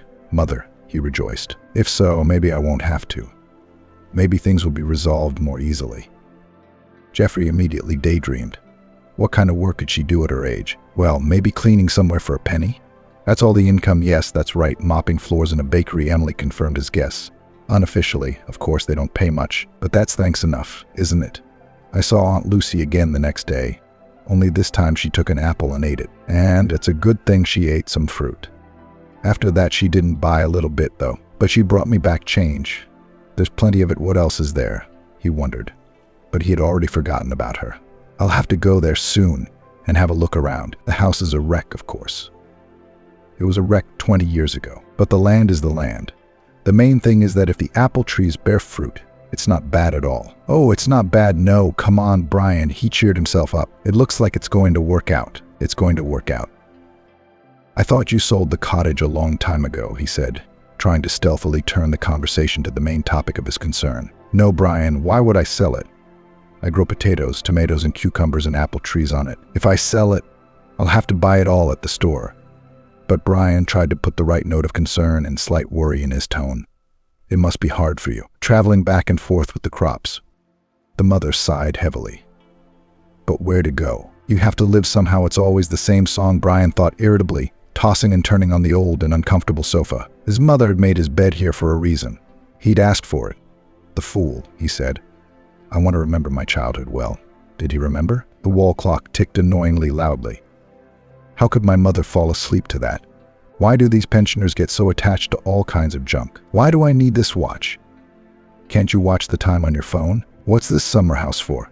Growing an apple tree when apples cost a penny at the store. Buy yourself 10, you'll eat them yourself and have enough left over for your famous Charlotte. But no, you have to go to the Dhaka. She saves money, you see. And if you calculate, even in a rough way, the travel back and forth, then still water, vegetable garden, irrigation, a lot of effort to grow something there. It's a golden harvest. She saves money, economist. But how pleasant it is to bring her neighbors gifts. For her own money, by the way. Just this, please. And no financial literacy, he thought with a new attack of rage. But in fact, he was angry not so much at his mother as at himself. He hadn't been the smartest either. He hadn't listened to Jeffrey. And now I had to deal with the consequences. Do I look like my mother? Just like her, shallow. The thought was so depressing that Brian immediately felt like a 5-year-old kid who'd been given a book instead of a toy for New Year's Eve. He wanted to resent the whole world, crawl under the couch and start crying. Except he's not 5 anymore. Oh, not 5. And instead of a disgusting book, he got a collapse of business and complete lack of money. And you can't just crawl under the couch. Emily couldn't sleep either. Her son's unimportant sudden arrival, his strange aloofness, it was confusing. Why had he come, when from all appearances he didn't miss his mother at all? Didn't Emily miss him? Emily had a way of appearing like a simple-minded retired grandmother when necessary, but she really wasn't. In her conversation with her son, she deliberately left out a lot of things. For example, that her job was not scrubbing floors in the bakery. Having retired, Emily with a month of bewilderment, and then realized to sit idle, a luxury is not for a pensioner. To get a job, of course, was difficult. At every interview, she was politely refused. Age, I'm sorry, we have a young team, or even simpler, will you be on sick leave? You have a line to the doctor, the hospital, the dispensary, and we pay you. It was offensive to hear this, so she decided not to waste time. She called her previous place of work, talked to young people, and learned that it was possible to earn money from home. Emily decided to keep up with life and continued to work, but already, as they say now, on a remote. And why not? For an experienced accountant, this is a very good opportunity. Of course, she was going to tell Brian about it. She wanted to brag about her success, but then she realized, no, it was too soon to share the news. It was better to keep quiet for now. Something told her that her son hadn't come for nothing, but for some very specific reason that he wasn't telling her about. And if that was the case, it would be wise for her to wait with revelations for the time being. She didn't say that it had been 5 years since love had come into her life. Although it would be more accurate to say, returned. She and Ethan had known each other for a long time, since high school. Emily, then just Em, studied in a parallel class with Ethan, and every time she met the blue-eyed handsome boy in the school corridors, she felt her heart sink. Emily had never dreamed of the attention of such a guy, who was secretly admired by half of the high school girls. Ethan could choose any girl he wanted, and there were smart girls who were going for a gold medal, or at least a silver medal. There were also beautiful ones. Take Sarah Johnson. Oh, what a girl she was. Tall, statuesque, with a thick blonde braid below her knees, black eyes like an Italian mother, and what eyelashes, dark, thick, with a beautiful curve. When she lowered her eyes, the shadow of these luxurious eyelashes fell in a semicircle on her cheeks. And besides the smart and pretty ones, there were also the talented ones. Laura, who could sketch a portrait of anyone in 5 minutes. Kate was a local celebrity who played in all the school plays. Emily, on the other hand, was just an ordinary girl. She studied easily, moderately hard, but she was never an honors student, nor did she want to be. No one would call Emily a beauty, but not a dunce either, so pretty, no more than that. And Emily didn't have any creative ability. No, she had nothing to attract attention. And she didn't need to. There were plenty of other girls. She thought Ethan didn't even notice her. But one mysterious incident changed everything. Once, when she returned in the early spring morning, Emily found on her windowsill a fresh branch of lilacs, still in dew. The lilacs were large, beautiful, and smelled so intoxicating that she could hold them in her hands all day long. When Emily looked out the window, she saw no one, and then she had to pack up and run to school. So the incident slipped her mind pretty quickly. But the next morning it happened again. An open window and a fragrant branch. What's the mystery? No one around. On the way to school, Emily thought that boys were strange creatures after all. But what was the point of all those flowers if it wasn't clear who was giving them? At least this mysterious admirer would write a note. Otherwise, you want to come up. Thank you. But to whom? There were still 10 minutes before the beginning of classes, and in the schoolyard reigned the usual fun bustle. Friends were saying hello to each other. Someone, sitting on the porch, was hurriedly finishing his homework. A little farther away, at the fence, Emily saw Ethan, surrounded by a flock of girls. They were smart and beautiful, and even talented, and all of them, interrupting each other, talked about the approaching graduation. Ethan didn't take part in the discussion, but let the girls talk. Emily stopped nearby, pretending to look for something in her briefcase. It's spring, exams are coming up, and our graduation will be there, Kate sighed suddenly, and we'll go our separate ways.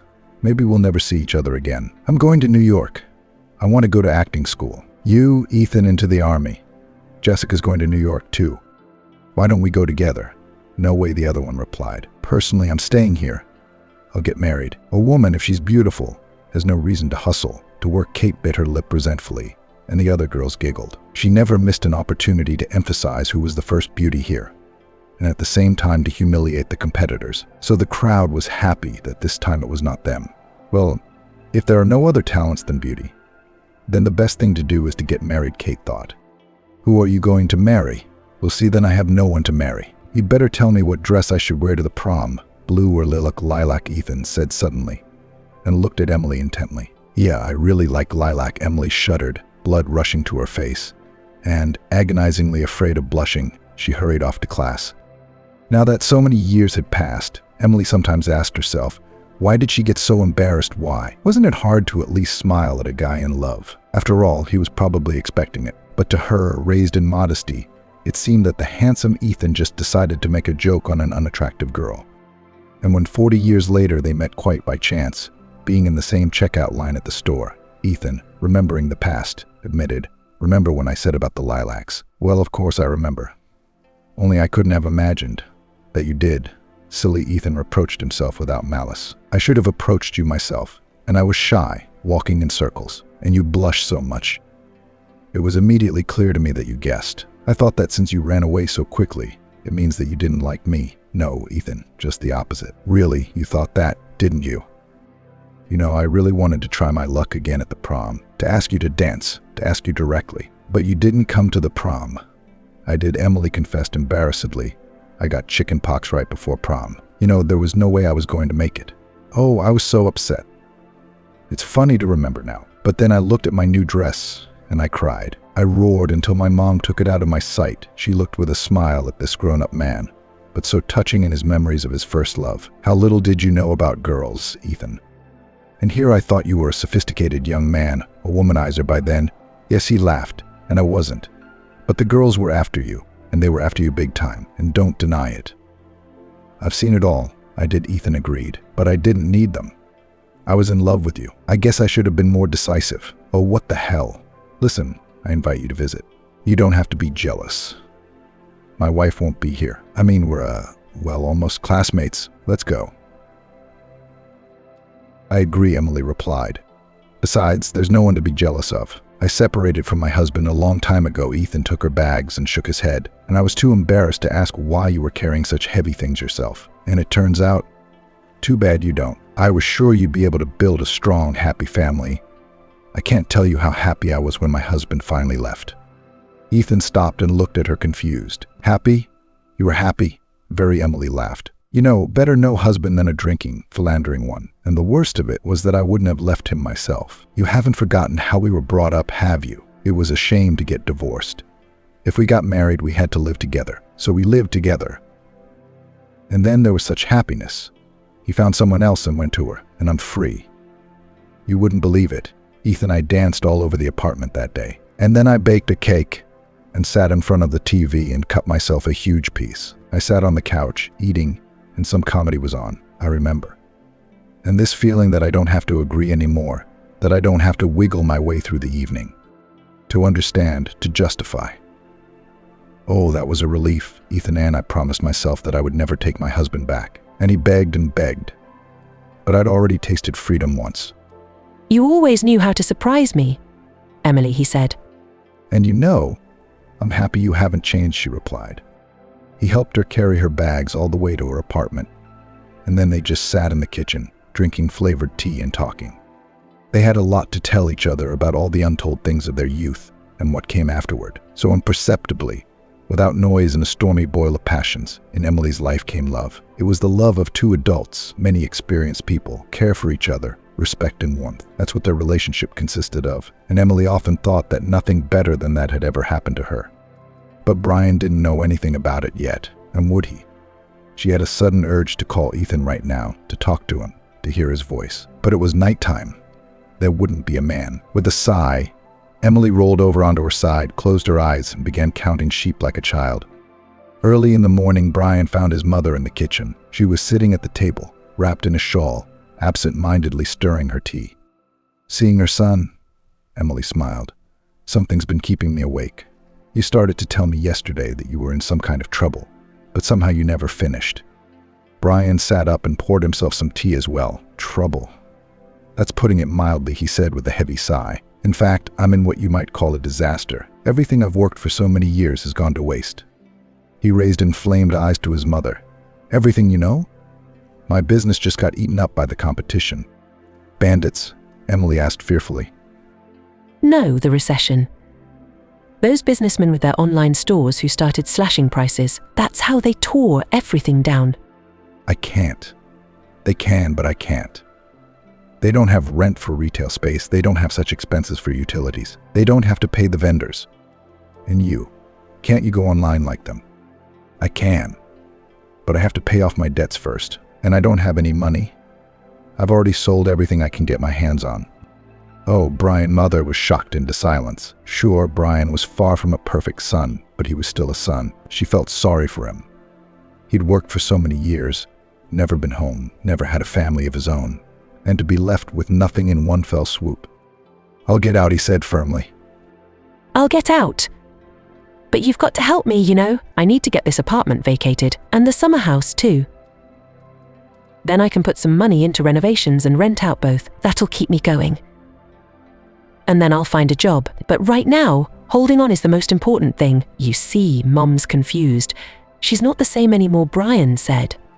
Where am I supposed to go? How am I going to get you out of your apartment? Emily asked. I've already thought of that, he answered so quickly that there was no doubt. He had indeed thought of everything. We'll put you in a nursing home. Temporarily, until I'm up again. In the meantime, you'll have to live there. Why?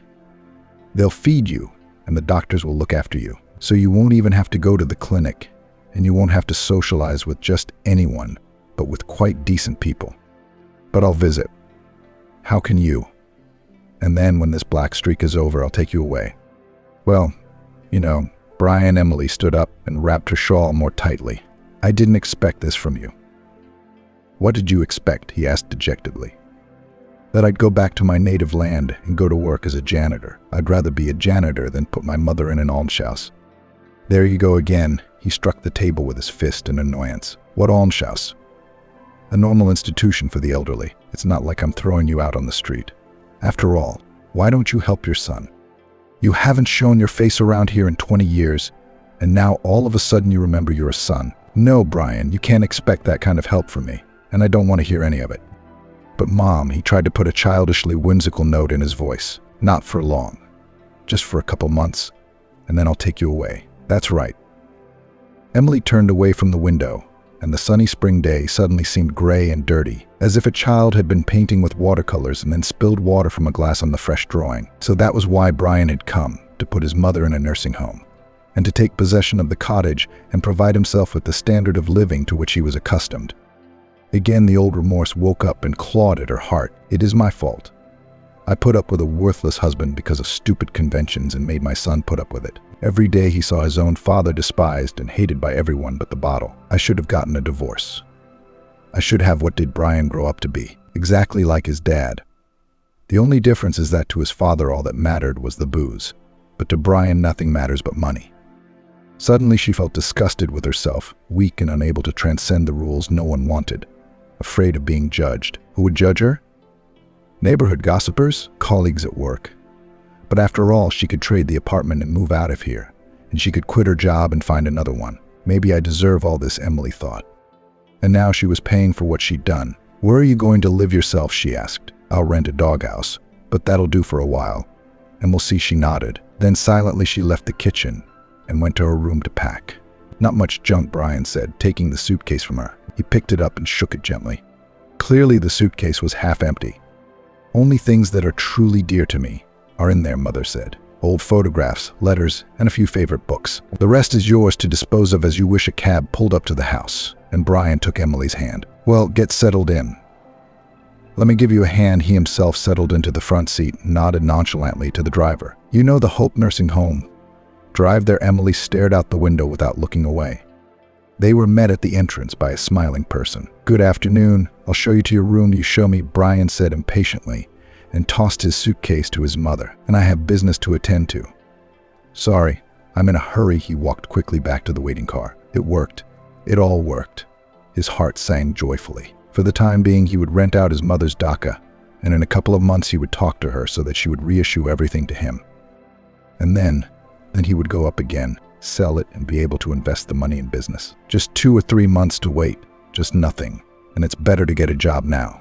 Then the money from the rent will be able to save. By the way, the job was the easiest. He had already had time to look through the vacancies and sent responses to a couple of good places. Everything had worked out fine. Let's go back now, he commanded the cabbie, and make it quick. I'm getting hungry. He wasn't lying.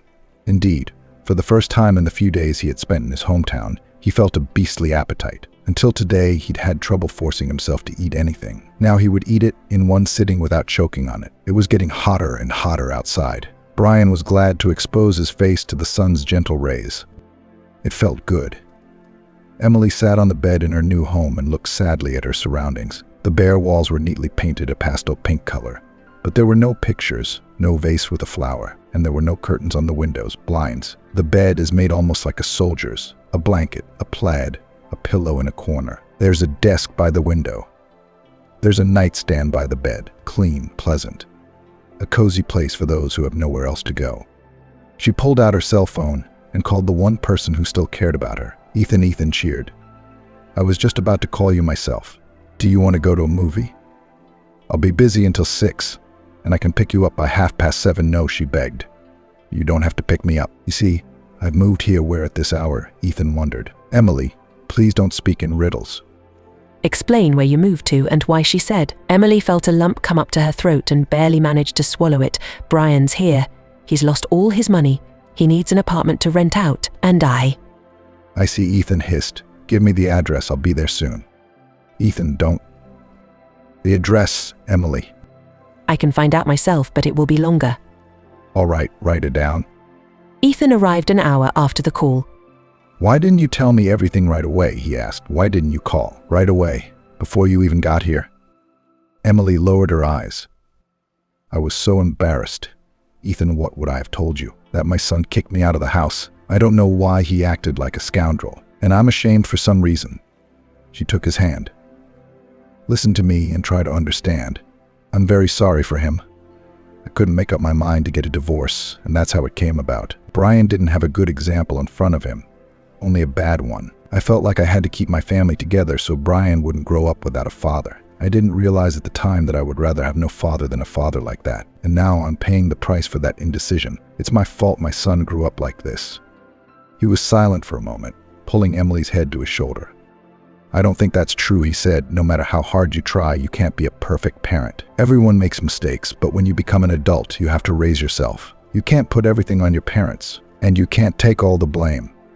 Brian's a big boy, and I wish I'd never gotten him. I would never have let him send you here. And I'm not going to let you stay here. This is a place for lonely people with no one to take care of them. You're not alone, you have me. Pack up, we're leaving now. But where to? I don't have a home. I have nowhere to go. What do you mean, where? To me, of course, he looked at his beloved with a definite reproach. Emily, for 5 years I've been begging you to be my wife, and you've resisted. Well, I hope that at least now you will not object. Eh? Or are you going to look for reasons again? I can't do that, she sighed. But how can we live together? We're not married yet. When she saw the man's eyes widen in amazement, she laughed merrily. Brian was almost happy. He had been invited to an interview at a great place, perhaps the best place in this city. A large marketing agency. There are always great prospects there, and besides, he was a good fit for them. His knowledge of the field is expert, to say the least. As a marketer, he's a genius. He may have lost one business, but he did not give up and built a clear plan, and most importantly, he found the money for its realization. That's, talent. Talent. The interview was scheduled for 11:00, but already from 07:00 Brian had not found a place. When was the last time I was this anxious, he asked himself. But he couldn't remember. Even before his first date in his life, he had been almost calm. Well, a little shy, but certainly not this much excitement. Although, of course, it's understandable. A date is just a date. A lot depends on the results of the interview, maybe even everything.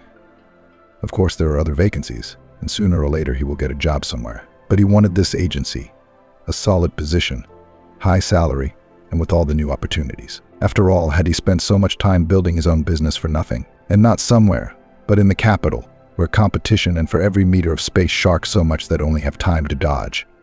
And he'd been dodging for 2 decades. Humming, Brian tied his tie and once again meticulously assessed his appearance in the mirror. Everything was fine. Except that he'd fluffed his hair a little, giving himself a little deliberate carelessness. It's only the small clerks who always walk around polished, as if their wives had combed their hair an hour before they went out, like Don Corleone. A really serious man doesn't need such nonsense. Everything was perfect now. The office was right in the center of town, and Brian, finding himself in a bustling, crowded street, experienced a new burst of energy, just like in the capital. He loved its frenzied rhythm, life at breakneck speed. I miss it, he thought. Nothing. Soon, very soon, all this will be over. All this mess. And he could finally go back to where he felt good. He didn't call his mother on purpose. Let her miss him more. Then there would be a better chance that she wouldn't be stubborn and would be more willing to sign all the papers. True, Emily hadn't called him either. But Brian put that down to a simple resentment. It's a well-known fact. Women first get offended. And then, when they realize that no one is going to ask for their forgiveness, they get bored. So don't interfere with this process. I'm here for an interview, Brian informed the girl at the reception desk. My name is... I know, she smiled broadly. You're the only suitable applicant so far. Come on in. They went up to the second floor. I like your place already, Brian said, looking around. Beautiful renovations, lots of colors, and the location is great. It's a policy of our management, she replied. Ethan Smith believes that employees should feel as good as possible at work. Otherwise, they won't be much use. That Ethan Smith is a fool, Brian thought gloomily. If you give these employees a free hand, they'll stop working at all. But they don't forget to demand a pay raise. By the way, the girl continued, Ethan Smith conducts all interviews personally. So now you'll meet him too. Hold on a second. Ethan Smith turned out to be an imposing man and hardly older than 60. Cheerful grandpa, Brian thought. It's true that such people have a hard time accepting new things. They like to work the old-fashioned way, but maybe we'll get along. It wouldn't take long anyway. Ethan Garcia, meanwhile, was quickly making some notes in his diary. When he saw the visitor, he looked up. Come in, take a chair, have a seat. Thank you. So I've reviewed your resume. And overall I like it, but there are a few questions. Please ask, Brian smiled. Well, okay, let's get started. You were the owner of your own business in New York City. Here you have it stated here that it lasted for quite a while. What changed? Some financial difficulties due to the recession. Debts, but I'm going to repay them little by little. I see. So why did you suddenly decide to move to our city? Why didn't you stay in the metropolis? After all, you probably have connections there and a better chance of getting a high-paying job than in the provinces. Brian gritted his teeth. What an intractable old man, he thought. I had to sell off all my possessions to pay off my debts, he said. So it's all very trivial. I just don't have a place to live in Norway. Do you have any relatives here? Yes, my mother. She unfortunately needs special care, so she lives in a boarding house for the elderly. That's how it is, Ethan Garcia smiled. I was under the impression that Emily was quite an independent person. So do you two know each other? And close enough. Emily is my fiancée. As for you, boy, Ethan Garcia rose from the table. Trust me, you won't get a job in this town. And I wouldn't advise you to hope for an inheritance either. I'll make sure you puppy. Don't get any of what your mom owns and will continue to own. How can you? Get away, Ethan Garcia interrupted him. In parting, I will give you one piece of advice after all. Get out of this town and don't come back here. There's nothing here for you. That's the story. Jeffrey finished his tale. Brian drank his beer in a gulp. I had to use my last dime to get tickets and go. Where was I supposed to go? Came back to the Big Apple, thought I'd make some money. I still had some connections after all. But what? Nothing. Don't you know the ins and outs of this town? As long as you're on top, everyone adores you and wants to be friends with you. If you lose everything, you lose your friends, your buddies first. What's your mother? Jeffrey asked. Brian shrugged. I don't know. She's doing okay, I guess. Sends me a little money every once in a while. Doesn't want to talk. She's understandable. It's understandable. I wanted to take everything I had from her, so I'm not offended. He stood up from the cheap plastic chair and smiled. Jeffrey, thank you, brother, for dinner. I'm gonna go. Where are you going? The man wanted to stop him, but restrained himself in time. What could he do? Offer Brian a place to sleep or a job to a man who had just talked without any embarrassment about sending his mother to a nursing home to take possession of her property. His own mother.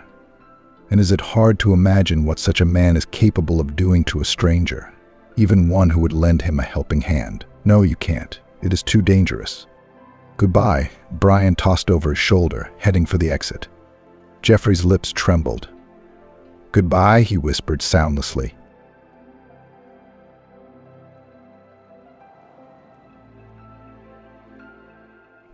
I guess Ben is going to propose today, thought Kate, and stretching with pleasure, she rolled over on her stomach and raked the pillow that still held the scent of her departed lover and buried her face in it.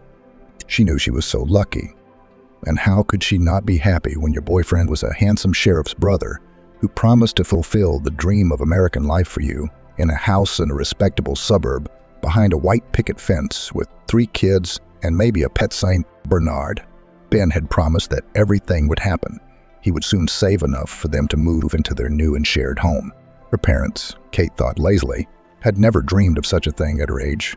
They, who had won a green card in the 90s, had come to the United States with literally 2 suitcases and high hopes instead of seed money, a math teacher and an engineer. They were willing to work hard and stubbornly pursue their goals.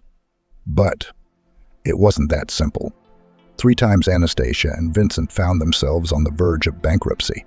They had to live in a trailer park eating out of a food bank.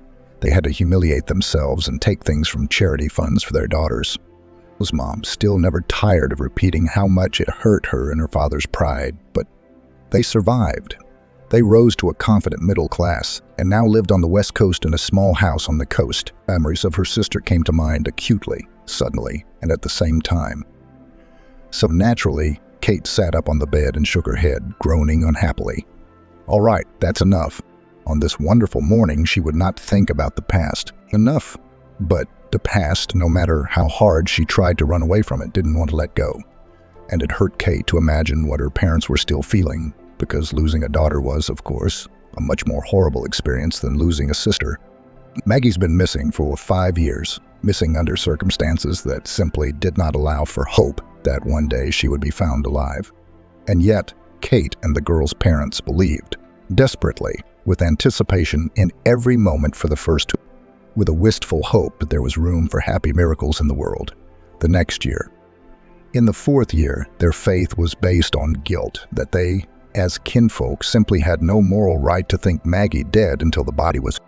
And then, as the 5th year went on, everyone realized it was time to come to terms. Maggie, their bright, kind, pure girl, was just gone.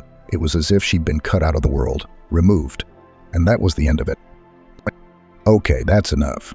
Feeling like she was going to burst into tears if she continued to lie like this, Kate hurried out of bed. Tuck her in. Ben is accustomed to strict order. In fact, he had a thing about keeping everything on a ruler and neat and tidy to the max. It wasn't that Kate had been bothered by it, but now, of course, she was thinking that when she became Miss Kane, she would have to work hard to keep the house in order. What order?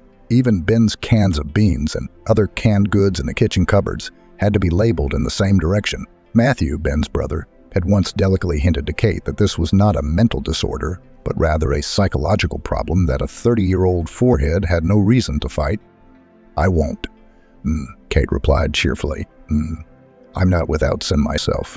She added with a smile, and Matthew grinned back and nodded. He knew that Kate was hysterical about snakes, hated clowns, and could change her clothes 10 times to choose what to wear because she was in one outfit or the other, but she thought she had a bad figure. It hadn't gotten to the point of moving in with Ben, so Kate had to make do with the clothes she'd picked out of what she'd hastily thrown into a small bag, and she'd chosen a denim skirt and a pink t-shirt with a picture of a unicorn chewing gum. It was probably 30 degrees outside. She thought unhappily as she opened the windows in the living room and kitchen for air. She decided to do a big cleanup. No, Ben hadn't asked her to do that, but she decided to surprise her lover by showing him what a hostess she was. Ben had said yesterday that he was going to the supermarket for his monthly big shopping spree, but when he got back, they'd have half a day free. Perhaps, thought Kate, sweeping the kitchen floor, they could cook dinner together. That would be so romantic, something Italian. Seafood pasta, perhaps. Mrs. Kane, Kate said aloud, as if tasting her future last name, plumping up the decorative sofa cushions in the living room. She took a keen look at her surroundings. No, he was a good guy, a clean and orderly man, albeit a little manic, but it would be to her advantage as a hostess in the future. And then Kate remembered what Ben had said about taking down the guest room closet. He didn't get many guests, so he used it almost as a storage room, for example, for his inflatable boat and what was going on in the closet. There were boxes of old high school and college awards, more old photo albums, and I don't think there were even boxes from some moving day that hadn't been thrown away. Ben had bought this house 5 years ago, and before that, he'd lived in rentals. Anyway, Ben had said he was going to clean out the closet because he couldn't get enough of this mess, but he'd never gotten around to it. And Kate could imagine what a constant, so to speak, background torment it was for someone like Ben. "Wow," Kate said, opening the doors of the massive, obviously antique closet in the guest room. "You could set up store on the couch in here." Ben had said it was time to give the old stuff to charity, and Kate, sneezing a couple of times from the dust, began unloading winter and denim jackets, hiking boots, board games, some old vases. Just think. And a bunch of all this stuff Ben had had to carry with him when he moved away from his parents. He told her once that his mom wouldn't let him go anywhere without all those important things she thought he'd need someday. "And if we have a garage sale, we'll be millionaires." Kate giggled, looking at the pile of stuff on the floor. Now it all had to be sorted. Just sorted neatly into categories and then let Ben decide where to put it.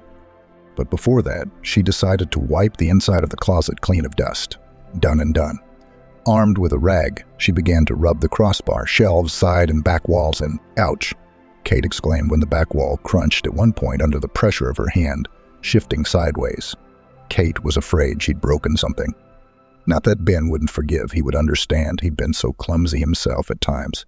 Just last week, he knocked over a mug of coffee on his brand new laptop. The previous laptop, by the way, ended its life in the same way.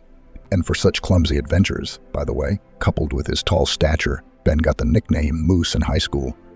His brother Matt had given him that nickname, by the way, when he came to visit. Kate gingerly touched the wall again, checking to see if anything was broken.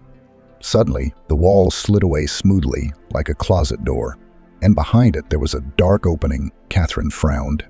What was it? Some kind of hiding place? She stepped right into the closet and looked inside.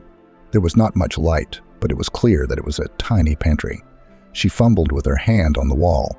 Was there a switch of some kind? And a moment later, a light bulb flashed under the stream. Kate blinked. It was indeed a pantry, but an unusual one. Later, there was a table and a chair. On the walls hung maps and some photos. Photos of many people, streets, houses, cars. Catherine frowned. What is this? There was also a rack filled with boxes and individual things, a balloon with artificial snow, a teddy bear, a statue of a reindeer, and there was also a rack with things on hangers. Catherine shook her head and frowned harder. Why make a closet behind a closet? Ben was certainly a weird guy, but this was too much even for him. And why did she feel so uncomfortable in this place? It was as if she'd invaded something that wasn't meant for her and generally prying eyes. And why did it suddenly feel so creepy in here? The girl realized that she was reminded of such maps with photos on the walls, marked with multicolored buttons, and in some places connected by threads. She had seen such things in movies and TV series of detectives. Yeah, her consciousness told her a maniac might have one of these in his lair. But Ben is certainly not a maniac. Kate resented her own thoughts. Why would she even think such a stupid thing? Maybe, well, it's just a hobby of his, strange like the rest of him, and she'd better get out here and spend the day as if nothing had happened, in the company of her favorite man.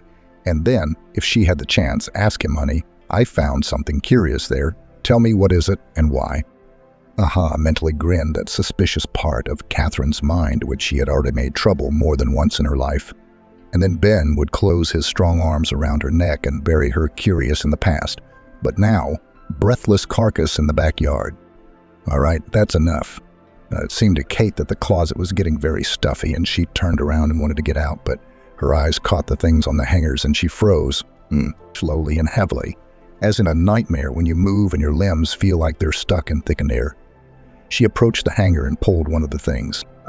It was a scarlet silk dress with large white polka dots. A flying silhouette. It looked like it had come out of a fashion catalog from the early 50s. No, it couldn't be her. Kate's brain seemed to desperately refuse to believe what her eyes were seeing. The same dress. No, it couldn't be the same dress. It's just similar. But her hands were already reaching out to check the hem, and there were the initials MP embroidered there.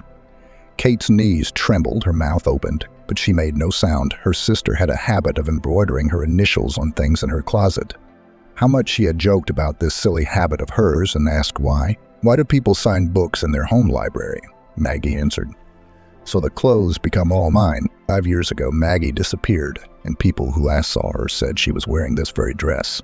Her favorite. Catherine's fingers frantically fumbled with the delicate silk, as if it could all dissolve, disappear, revealing only a deception, an illusion, because to believe it was too frightening, too incomprehensible, too confusing, too crazy. And then Kate suddenly noticed a hole on the side of the dress, at waist level from the back. Here it was torn, and here it was stained with something. She brought the material closer to her eyes and shrieked softly, strangled, brown color, as if dried blood. "Hey, honey, I'm back." Ben's voice came from far away, as if from another world. Honey was quick to put the dress back on the rack, leaping out of the closet, sliding the false wall door back into place. Kate frantically started throwing things back into the closet. Hurry, hurry, but in time. Hi, Ben stood on the threshold of the room, looking surprised. "What are you doing, sweetheart?" I'm just Tate faked a smile and hoped he didn't see it as the shocked falseness of a man who'd learned too much. "I thought I'd help you sort things out. You talked to me. Remember that you wanted to clean this place up." "I remember," Ben grinned. "But you shouldn't have done that. There's so much junk in here, you don't want to waste a nice day like this. But I appreciated it. Come here, baby," he beckoned to her. "I stopped at the bakery and picked up some of your favorite raisin buns." "Great," Kate squeaked and followed. In the kitchen, she didn't know how. But she made coffee for herself and Ben, her hands shaking a little, but he didn't seem to notice. Kate devoured the muffin, as if she'd been starving for 3 days. "I love it when girls have good appetites." Ben winked at her and Kate almost choked. No, it was a great compliment, of course, because then you wouldn't expect your boyfriend to take you to the gym one day and put you on green smoothies to lose weight. But Maggie had the best appetite of the two sisters, and her parents had even told her off more than once for being so pudgy at 17. But Kate thought it looked great on her. Ben was talking about something, about how he and the boys had gotten a barn from a farmer who was a co-founder of a small construction company.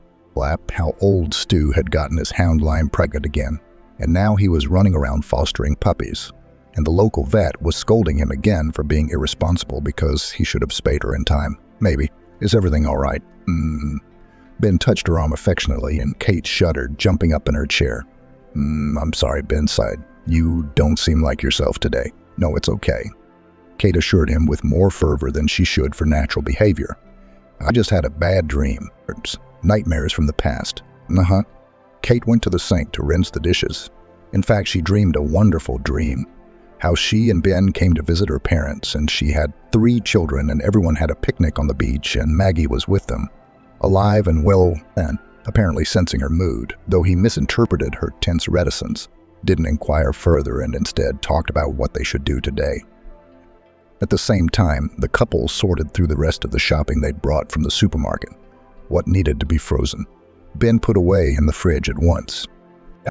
And Kate, casting glances at Ben, thought about one thing. How well did she know the man?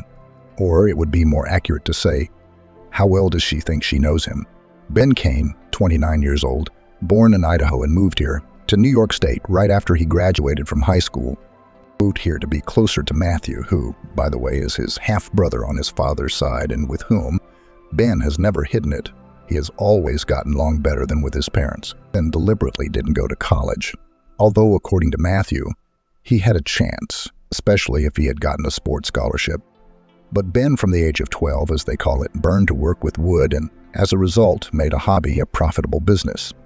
Ben was never married or engaged, and how many girls he had before her, Catherine did not know and did not want to know. But she could guess. A brutal lot, because Ben, although Ben could seem at first impression of a guy modest, shy, a kind of provincial simpleton, in fact, possessed stunning charisma and some just animal magnetism, thanks to which after about 5 minutes of acquaintance people were ready to talk to him on the heart and generally believe, it seems, in everything he says. So they met in the city of Chicago, where Ben came to some important exhibition of construction devices, and Kate worked in a coffee shop there. Actually, she graduated from college as an advertising specialist. She should have been sitting in an office, but somehow they haven't hired her yet. Why? Well, this was such a mini black streak for a young graduate with no work experience, and she had to live on something, so she became a waitress. Salary with tips was just enough to rent an apartment in a remote area of the city and eat burgers and noodles from Chinatown. Fancy clothes, beauty parlors, Fridays at the clubs, and all that good stuff. Forget it, miss. This place was all about surviving, because it would be unthinkable to drop everything and go to my parents. Not that they wouldn't accept a daughter who'd run aground in life. But Kate didn't want to disappoint them more than anything else by turning up on their doorstep a loser for nothing. They'd had enough of one disappointment in their lives. Her sister. That's why Kate never considered her parents' house on the coast as her own. And even when they, selling their common house, in which they raised their daughters, offered Kate her share to give cash, she courageously refused these tens of thousands. And the parents, by the way, although they hid it, but it felt, were glad, and Catherine was glad for them. They are, if you look in the conventional sense, their duty to fulfill the parental duty. Raise their daughters, and then, well, it was time for each of them to go to an independent, adult life. And how bitter it was to realize, despite the past years, that Maggie had not had time to fly fully into this adult life from her parents' nest. It was bitter to realize it until this morning. And now Catherine had fear sitting in her chest as if embodied in a piece of ice with sharp edges. Maggie's dress. In Ben's secret storeroom. How did it get there? Hey, baby girl. Ben loomed over his fiancée and reached out and gently tucked a strand of hair behind her ear. So what's wrong? You don't seem the same. Well, it's just... Kate smiled softly and pressed herself against him, rubbing her forehead against his muscular chest, her head barely reaching his armpits, hiding her face because it seemed that he could read everything on it.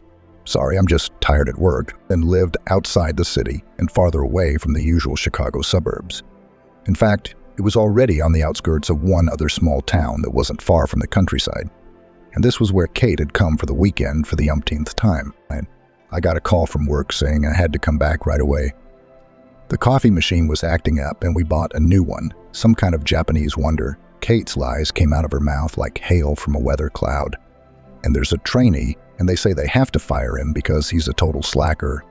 They're going to hire a new one, and he has to be trained. And I'm already, an old-timer there anyway. It looks like I'll have to leave today. When she had finished, Catherine looked up at her man. Liar, Ben smiled, and his palms pressed her face against her cheeks, then smoothly and inexorably down to her neck. You're such a liar. Did you think I wouldn't find out you were climbing where you couldn't?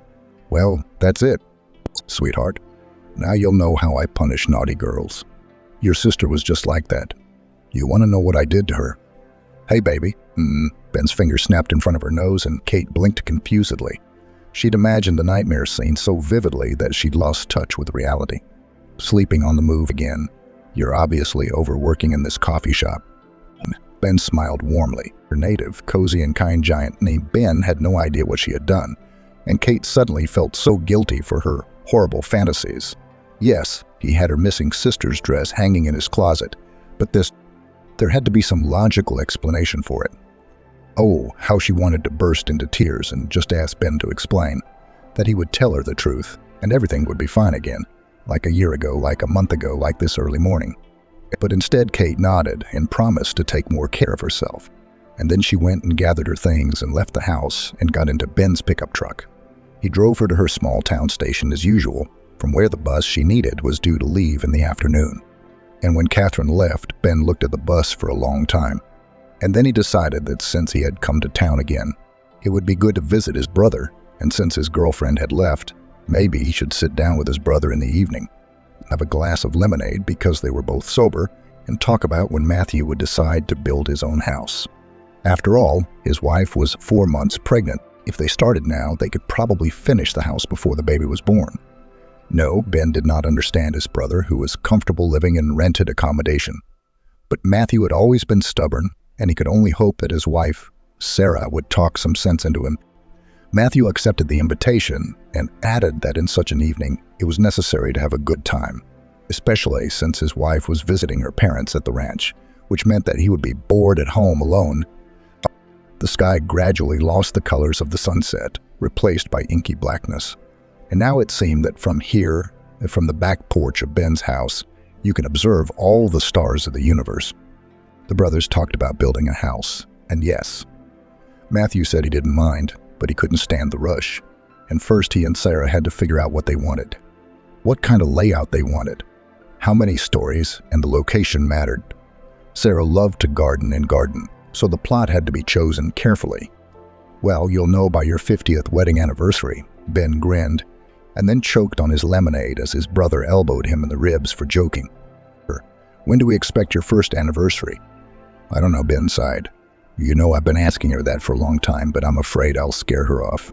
You know, modern girls are very independent, and she hasn't even started her career yet. Maybe she wants too much. Ben squinted. Well, in principle, I advised her that despite all those excellent grades at uni, it would be better not to be shy to start small, and they'll give her a chance to prove herself. But I'm afraid she doesn't realize that it's not so easy to get a good position right away. Yes, Matthew shook his head. You've always had a knack for picking the difficult girls. And this one.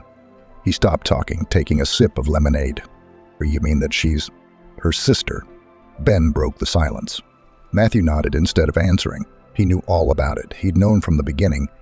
And it wasn't to say he hadn't tried to stop Ben. He had, but then kinship brotherhood had taken over. And from then on, Matthew wanted nothing more than to keep Ben's secret life from getting so that no one would find out, and that he keep himself in line sometimes.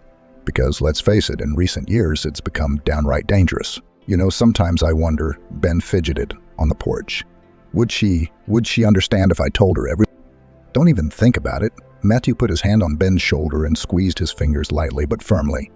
I'm sorry, there are too many people involved in this already. No, and no, believe me. Some secrets are best never told. I get it, Ben said, his head down. It's just that sometimes it's like I feel lonely.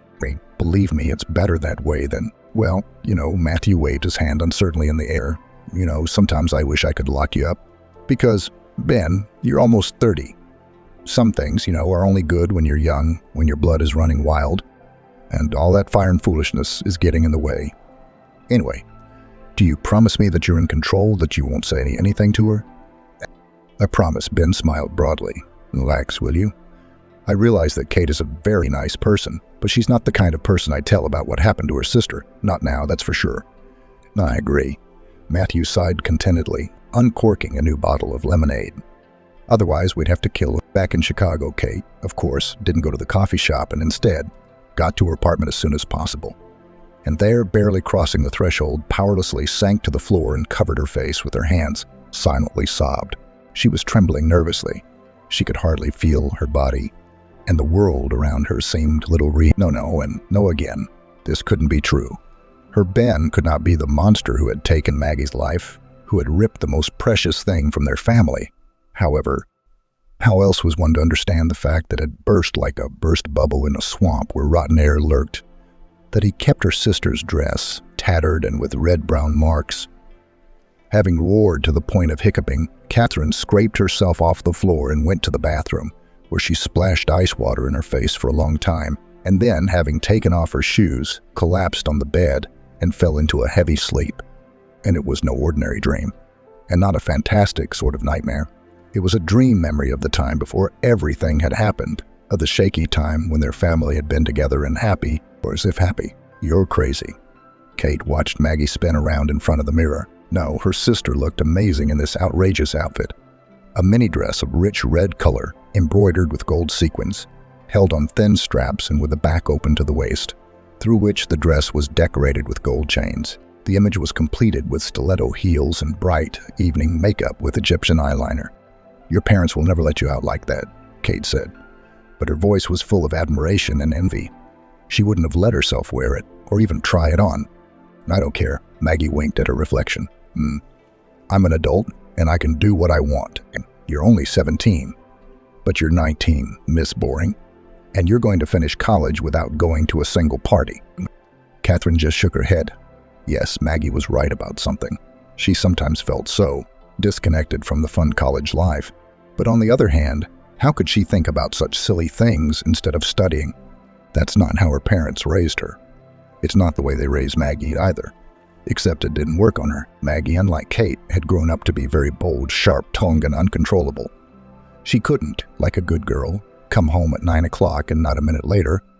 She didn't study only for top grades, and yes, her mother literally cut her skirts of inappropriate length and short tops with scissors, but Maggie managed to get money for new ones somewhere. No other way to save money for school lunches, and she was also working part-time, of course, handing out flyers, a secret Kate kept. In general, Kate was sad, because it was because of Maggie recently in the house fiercely sounded scandals. Sometimes it seemed at all that Maggie was deliberately looking for an occasion. Or maybe she wasn't. And often, by the way, Kate was on her side. She, for example, thought it was cruel to make Maggie eat an empty celery omelet for breakfast, because she supposedly needed to lose weight while the rest of the family ate bacon and pancakes. But the harsh fact was that Kate was usually on the sidelines. No, she could sympathize with Maggie, but then secretly, because, what would happen if she dared support her sister in front of Mom or Dad? Then they'd both be dead. Yes, the fact that Catherine was now in college did not change much for her. For her was still important words of support and guidance from her parents. She still, when she came to visit on vacation, her heart sank if something did something wrong and her mother has not yet said a word, but just threw a stern look. That night, Maggie still sneaked out of the house, and Catherine until the morning tormented by guilt and inability to say that, no, her sister is not sleeping peacefully in her room. She went out with friends. And in the morning, when Maggie returned, Catherine was sick with excitement.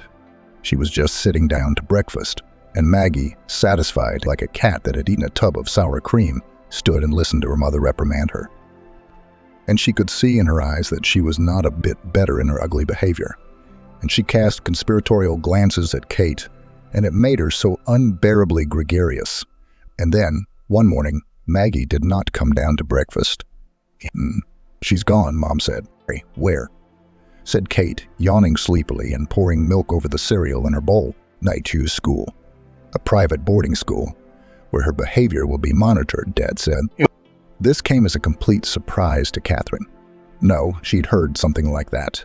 Maggie had said her parents threatened to re-educate her and swore she'd never ever go. "We just talked," Mom continued, "and we decided it was best for her." She agreed. "I see," Kate shrugged. "Why didn't she say goodbye?" "I didn't want to wake you up," Dad said. Catherine shrugged again and sat down to breakfast. She had enough to worry about after all. She was about to go back to college, and she was already preparing for it hard. She had stayed up late last night and then fell asleep as she had never slept before. Only in the morning something woke her up. I think something dropped downstairs. Probably her father was watching the game late again and accidentally knocked a dish with salted nuts off the table, for example. Kate went back to college, and the whole private school thing was forgotten. But she wondered how Maggie was doing. After all, it was so unusual for her to go to some closed institution, practically, according to her parents, a boarding school for noble girls, like those about which English writers wrote in the 19th century. And at first Kate thought that her sister wouldn't last a month there.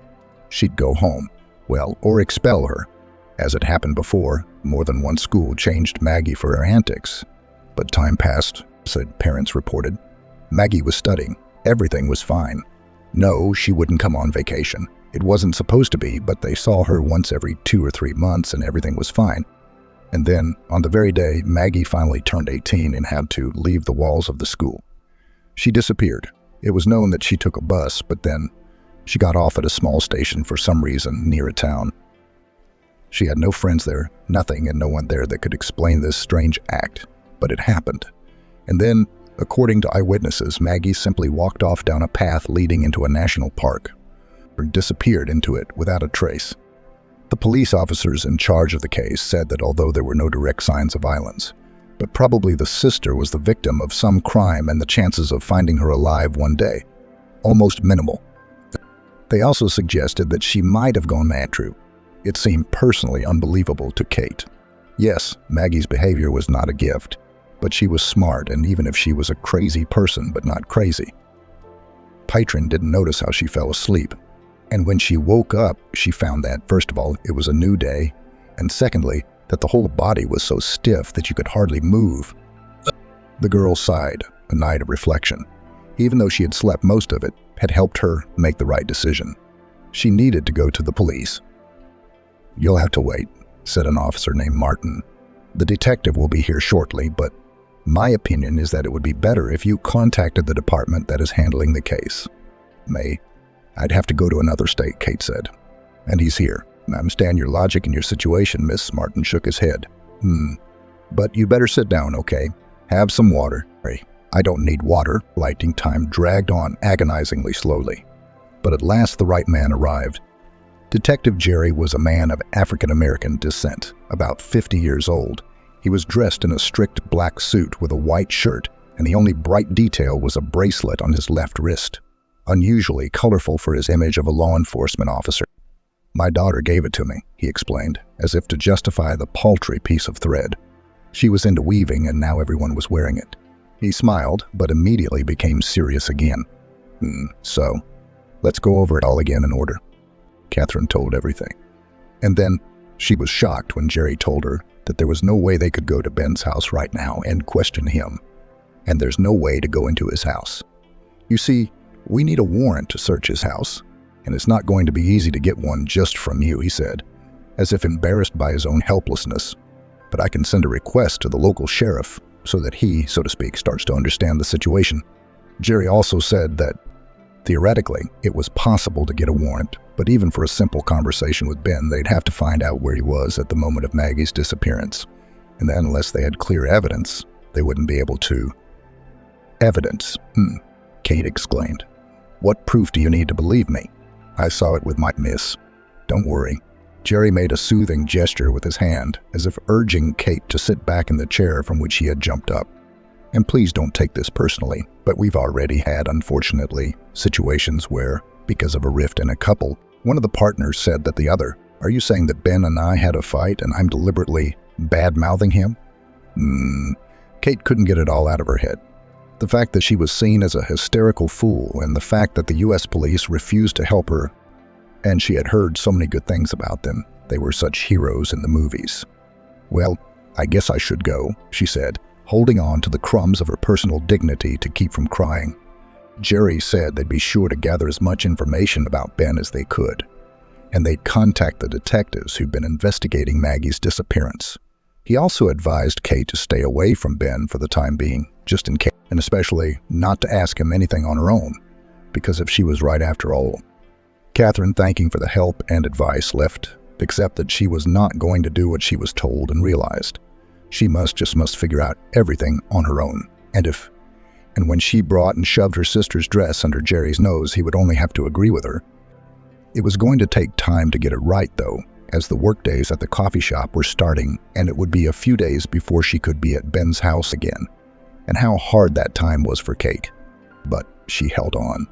She had time to think about everything, and a whole plan had matured in her head. And so, a few days later, having finally agreed with Ben that she would go back to his place this weekend, Kate was on her way home to pack a few things.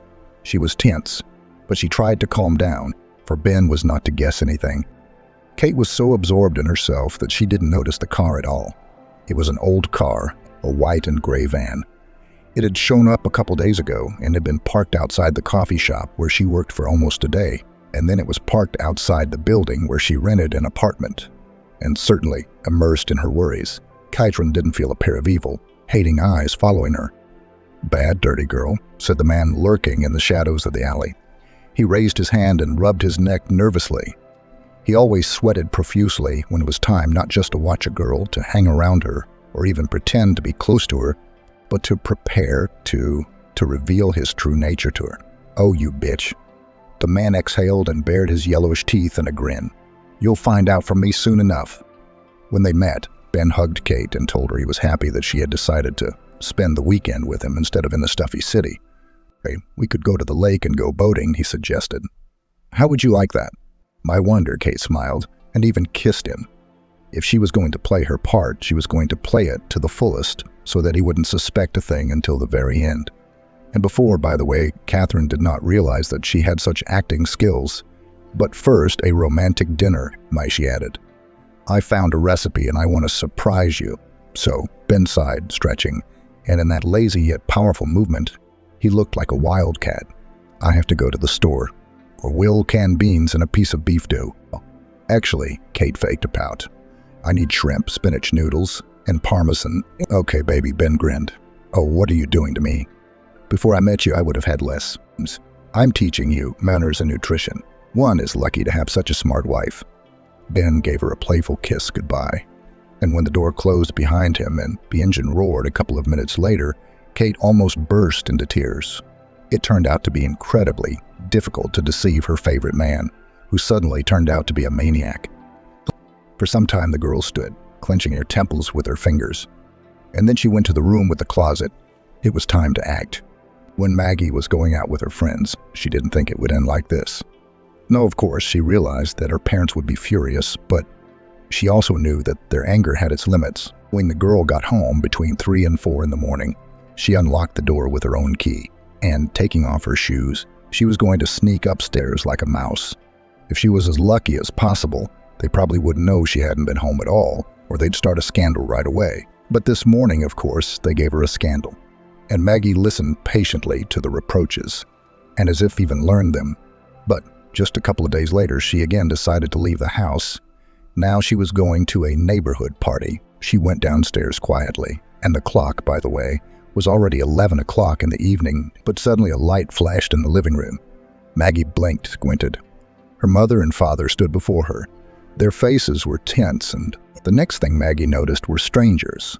3 closets of the most gangly kind. Mom, Dad. She wanted to ask, what's going on? Who are these people? But then the men rushed to her and the nightmare began. One of them gagged her with a rag. The other one put her hands behind her back and tied her wrists with something, immobilizing her. And then the first one threw her over his shoulder like a sack of potatoes and carried her out of the house. Maggie squealed silently and resisted helplessly as best she could in the situation. But what could she do? Only stare with widened eyes at her parents, who were watching all this calmly, maybe with a tinge of sympathy, but they certainly weren't going to save their daughter. By some miracle, Maggie managed to free herself from the gag, by which time she was already in the car. "No, what are you doing? Help me." But she was pinned down again. She was held tightly by a big man, and naturally a 17-year-old girl was no match for him. A needle flashed in the other man's hands, and Maggie felt a prick in her arm, after which a sickening weakness quickly spread through her body. She realized she was losing consciousness, and then the car started to move. She didn't know how long they drove like that. At times she seemed to regain her senses, but then she slipped back into a disgusting, viscous, and as if tart sleep. "Mommy," the girl called softly and began to cry. She asked for water. She whispered pitifully, humiliatedly, that she had to go to the toilet. But they told her to shut up and only gave her a second injection.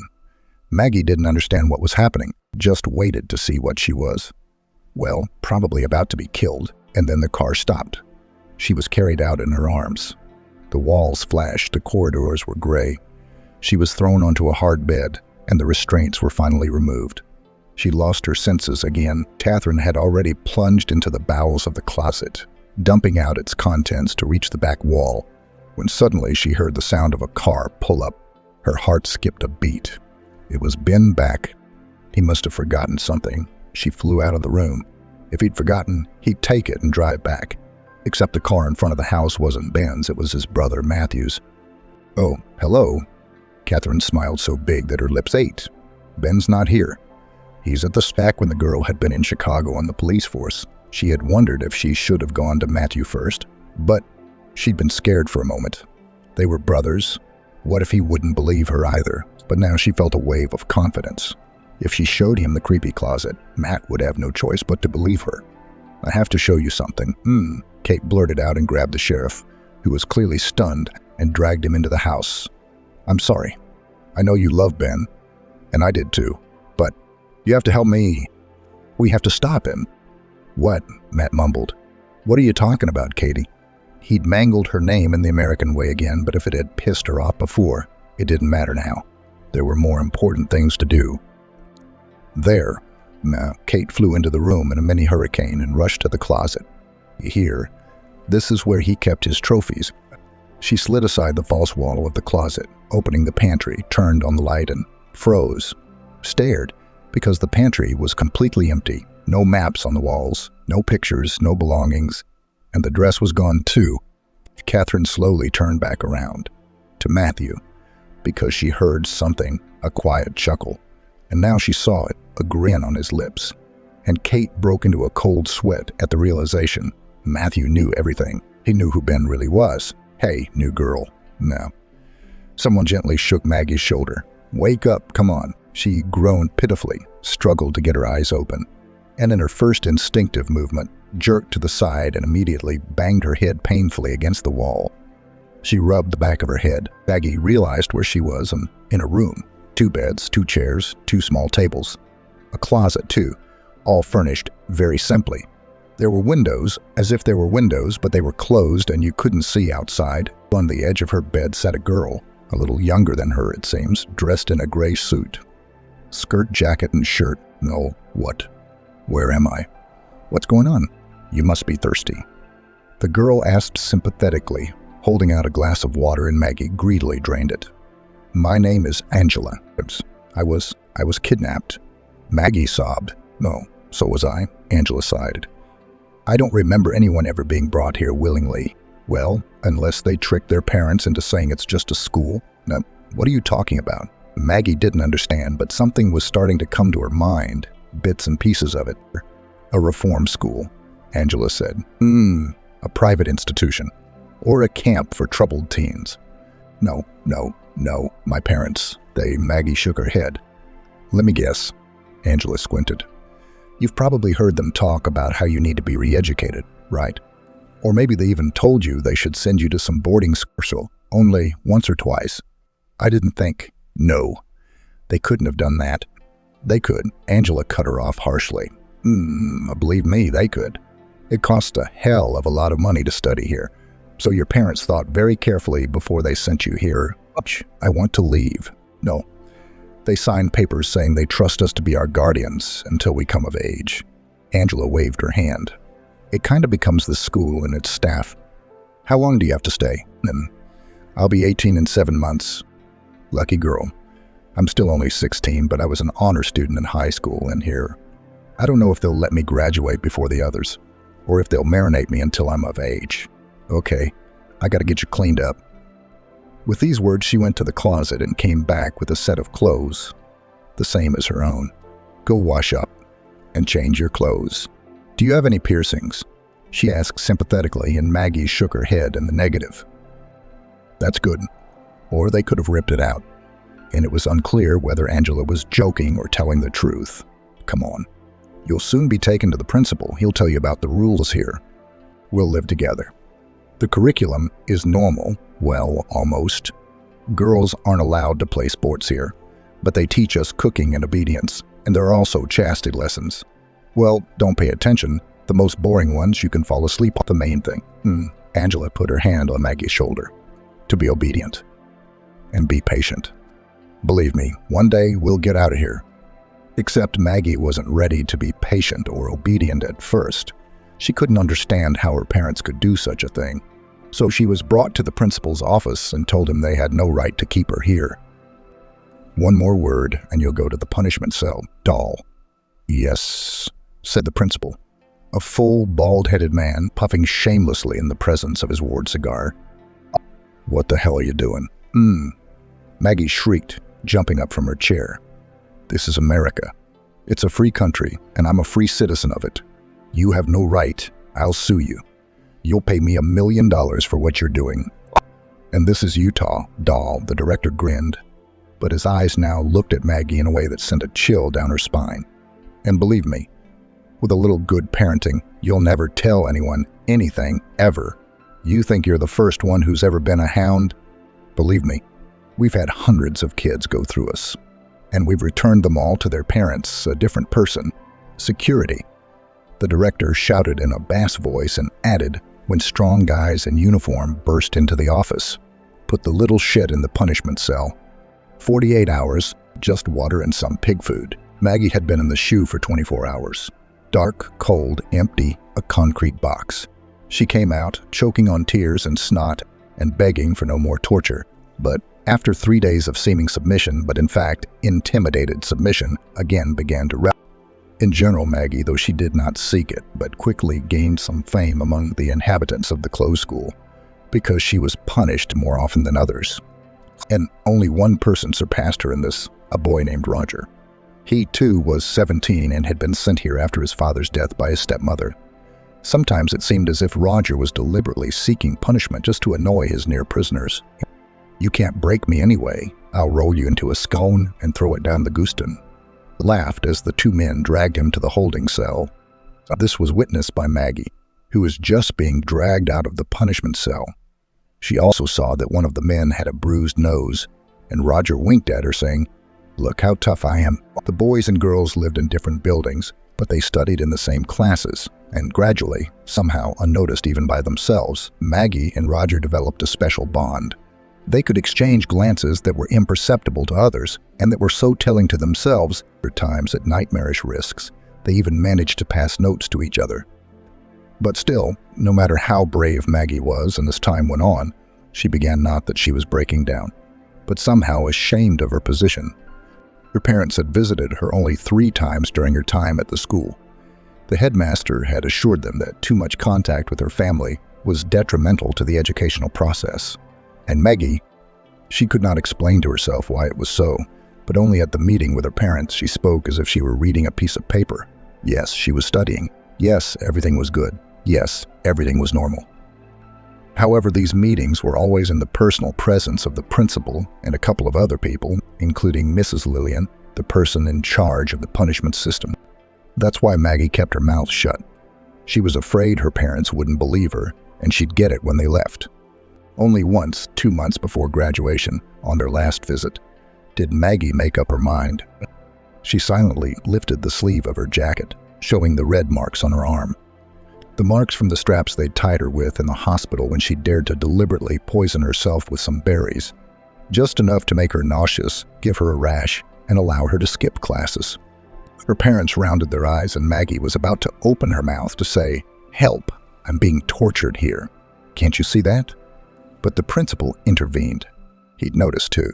"I have to apologize," he said, and he looked like a man who could be trusted. We didn't look after your girl. During the riding lesson, she got her hand tangled in the reins.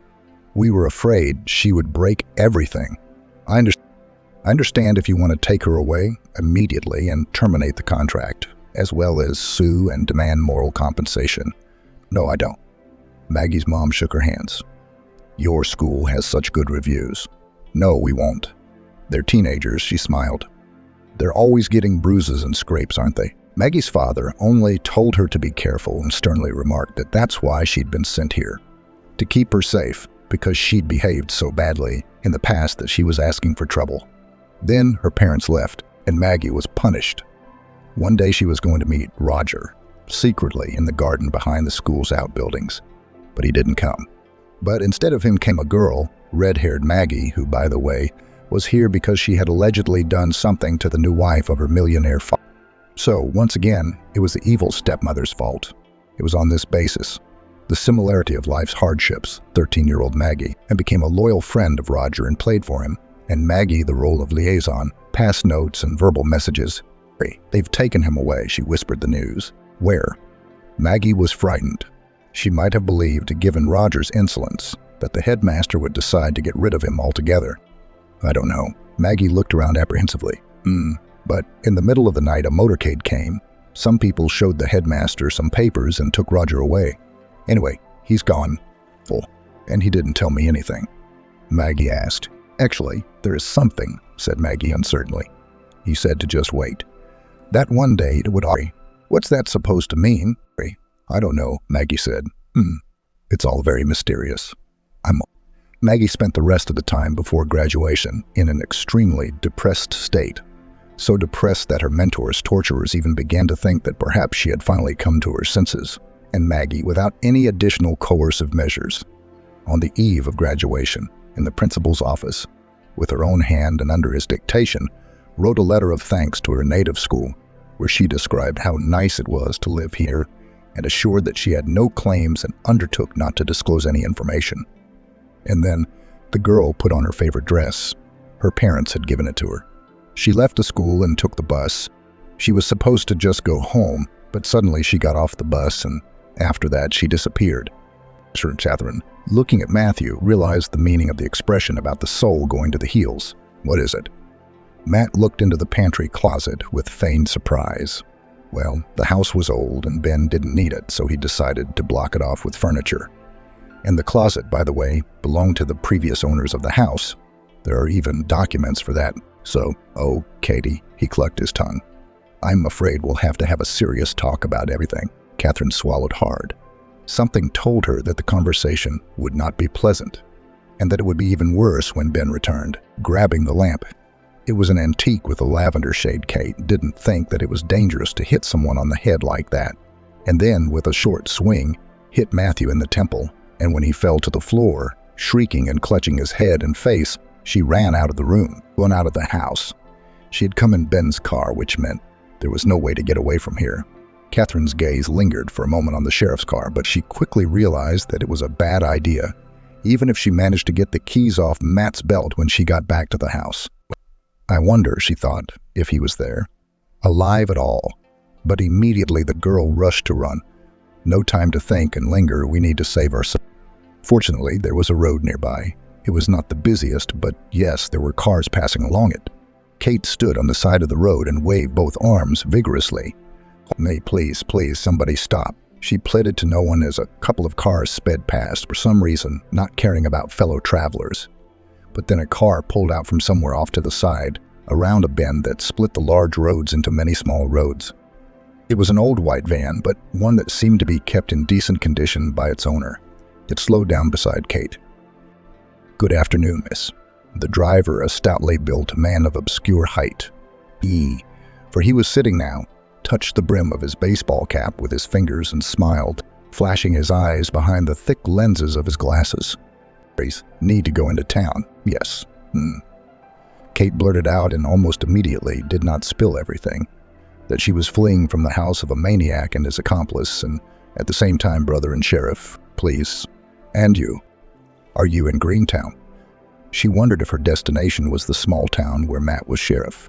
Kate had no doubt that if she showed up there, she'd be arrested in 5 minutes at the most on the orders of Matt, who'd certainly come to his senses by now for some far-fetched reason. And there, she'd be trapped for sure.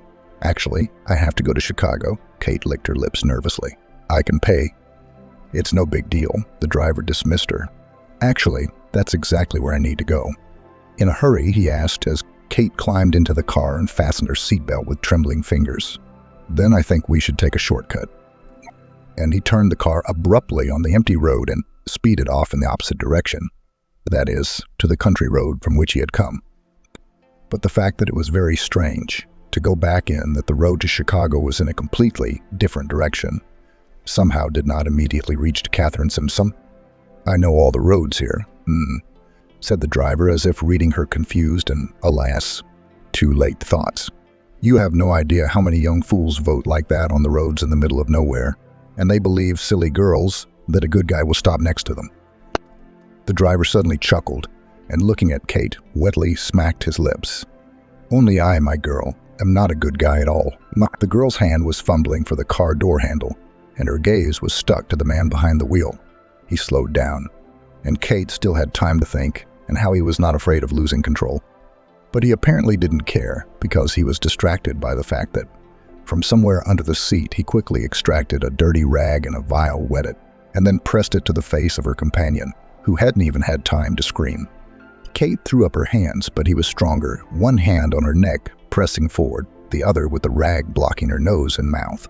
A strange, acrid odor hit her sense of smell, and it seemed her very brain. And then Kate, before she could even taste the feeling of overwhelming terror, fell into darkness. He'd seen her a long time ago, and he realized at once that she was an extraordinary girl, not at all like the girls he had seen before, and certainly not like those ordinary girls.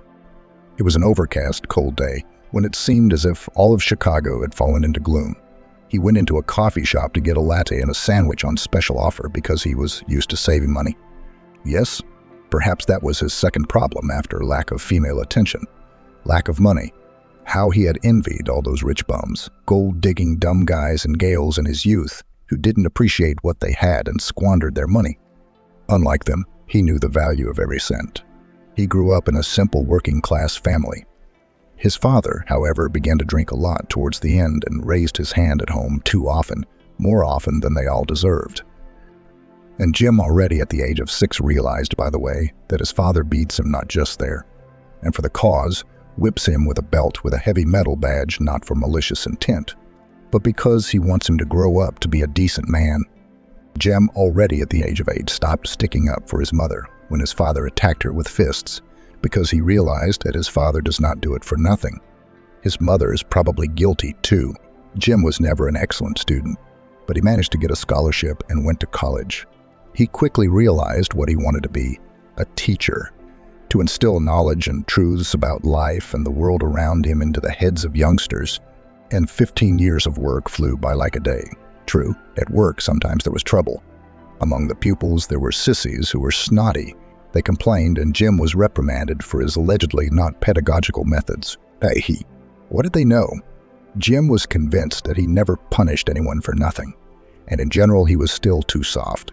And then when he was well into his 30s, he was invited to work at a boarding school, designed to rehabilitate troubled teens, and Jim rejoiced. At last his talents found a use for them. At last he could do anything he saw fit. Well, almost everything, because there were of course rules, and he wasn't crazy enough to break them and get in trouble with the law, not at all. But even if he eventually reached the principal's chair, above which there was only the board of trustees, which owned this school and a few others scattered in the most loyal states of America. But Jim realized one day it's not enough for him. And then his first time happened. Exciting and unforgettable. Just one day, Jim picked up a girl on the road. They talked, and she bragged that her parents forbade it. But she still ran away from home to go to the concert of her favorite rock band. A dark flame flared up inside Jim. He realized that this young fool needed to be taught a lesson. And looking back later, at first, he was horrified. How had he gotten so far? But then he realized, no, he hadn't gone too far. It's just that some lessons for bad girls have to be just that. There's no fixing them. Can't reeducate them. But it's his duty as an educator to teach them one last lesson. The realization of his own great mission in this world helped him quickly get rid of the fear of being caught, exposed by the police. But like that first time, Jim was no longer in a hurry. Now he chose his victim in advance, looked closely, learned everything about her, and only then proceeded to the educational process. And now on his way met her, Catherine. She smiled so warmly, handing up in the order, that he first thought that here, what a pure, sweet girl, a young woman in the prime of her splendor. But then, when he had already moved away from the counter of the cafe, he suddenly heard her talking on the phone. The harlot. She was talking to a guy and going to his place for the weekend. Jim hadn't noticed the ring on her finger. He felt as bad as if he'd been punched in the solar plexus. It was a deafening, bitter disappointment. But Jim realized that there was a world full of immoral girls like that. And he could, in principle, forget about this blonde girl, on whose badge was written the playful name Katie, but something did not give him peace. It took him a few days to find out and realize what it was. He remembered that the parents of one of the girls had shown him their family photos, and there was a picture of Katie. Then Jim put the two together and realized it was the sister of that naughty girl named Maggie. He'd heard the fool had gone missing, but he'd had absolutely nothing to do with it. But now he had a new goal, and he began to plan and wait patiently for the right moment. And now the moment had come. The sky was covered with low, gray clouds. Jim staggered a little, carrying his burden. His back was a problem, and his age was making itself felt. All the men in his family aged early. Exhaling from the strain, he finally set it down on the grassy bed. Then he threw off his backpack and sat down beside her, unzipped it, and started unloading all the necessary things. The forest was quite deaf in this part. There were no hiking trails because it was close to the protected area, and Jim liked to bring silly girls here. Catherine moaned softly and moved. Her head ached. There was a nasty taste in her mouth, and it seemed that her whole body was stiff as after a long sleep. The picture in front of her eyes was blurred, fuzzy, but as it cut across her consciousness, when she saw the man leaning over, What are you doing? No, please. The words came out of her mouth in a weak stream. She didn't know exactly what was happening yet, but she knew it was something very, very bad. She tried to stand up, but she couldn't. Her legs and arms were entangled in plastic ties. It was lucky, she thought, that her hands were tied at the front and not at the back. Otherwise, she would have looked like a beetle tipped on its back by a nasty predator. "You're Maggie's sister," Jim said, not asking, just stating the fact. "Maggie, you." The thoughts in Catherine's head were running fast and confused, but she understood something too well. "No, I didn't kill her and I don't know who did," Jim said before a scream escaped the girl's lips. "I suppose I should introduce myself." He smiled, took off his glasses and put them in his pocket. Without them, of course, you could see worse, but Jim had always felt a little inferior in them, ever since a tough kid in high school had nicknamed him Four Eyes, and for asking him not to insult him, had rinsed Jim's head in the toilet to the laughter of his classmates. "I'm the principal of your sister's school. I was entrusted with such a beautiful flower. That girl had so much potential, but she took a bad path, and you, her older sister, are the same." He smiled sadly. "But, do you know what my secret is?" "Me, please, sir." Catherine did not know how to behave with maniacs. Who would even think about such a thing in advance? But somehow she felt that pleading would not get through to him. "Let me go. I won't say anything to anyone. My secret is that I'm not only a talented teacher, but also the author of my own methodology." With these words, Jim twirled something sharp and shiny in his hands. Kate's throat constricted with choking nausea because you didn't have to be an expert on crime stories to suppose that this something sharp and shiny was going to be used on you. Helpless and sobbing, sprawled on a forest floor somewhere in the wilderness. Meanwhile, Jim, in colors, vividly described the essence of his methodology. And Kate, meanwhile, stopped crying because she was absorbed in pure, somehow primal horror. She simply realized that there was something in front of her that had little to do with being human. And she was far from the first to be here, in this corner of the forest near the cliff, the outline of the top of which resembled the face of a grizzly. They're here. They're the other girls. Long dead, fresh and hidden shallowly, and she, according to Jim, it was just under 24 hours before she joined them, which Kate realized with horror promised to be excruciatingly endless for her. As Matt began to come to his senses, he discovered two things. First, the frail, petite Katie had a lot of strength to stun him like that, albeit with a lamp, and he was clearly losing his self-defense skills, and he had been an excellent student at the police academy. The second was his brother's concerned face leaning over him. "Well, what's wrong?" "Katie found your stash," Matt said, managing to suppress the sweary adjective. "And I told you he'd be trouble if anyone ever found out. Now see him." "But what are the odds that someone's going to be poking around the back of someone else's closet?" Ben mumbled, helping his brother to sit up as he moved his senseless body to the living room couch and handed him a bag of frozen broccoli. "We should get you to the hospital." "It'll wait," Matt said, hissing softly as he applied the ice pack to the injured area. She ran away, obviously thinking we were a couple of psychopaths, a maniac and the sheriff covering for him. She could make a lot of noise. She's already contacted the Chicago police, by the way. "No. What?" Ben's eyes widened. "When? Why didn't you tell me?" "I just found out myself this morning. You know, a little birdie told me."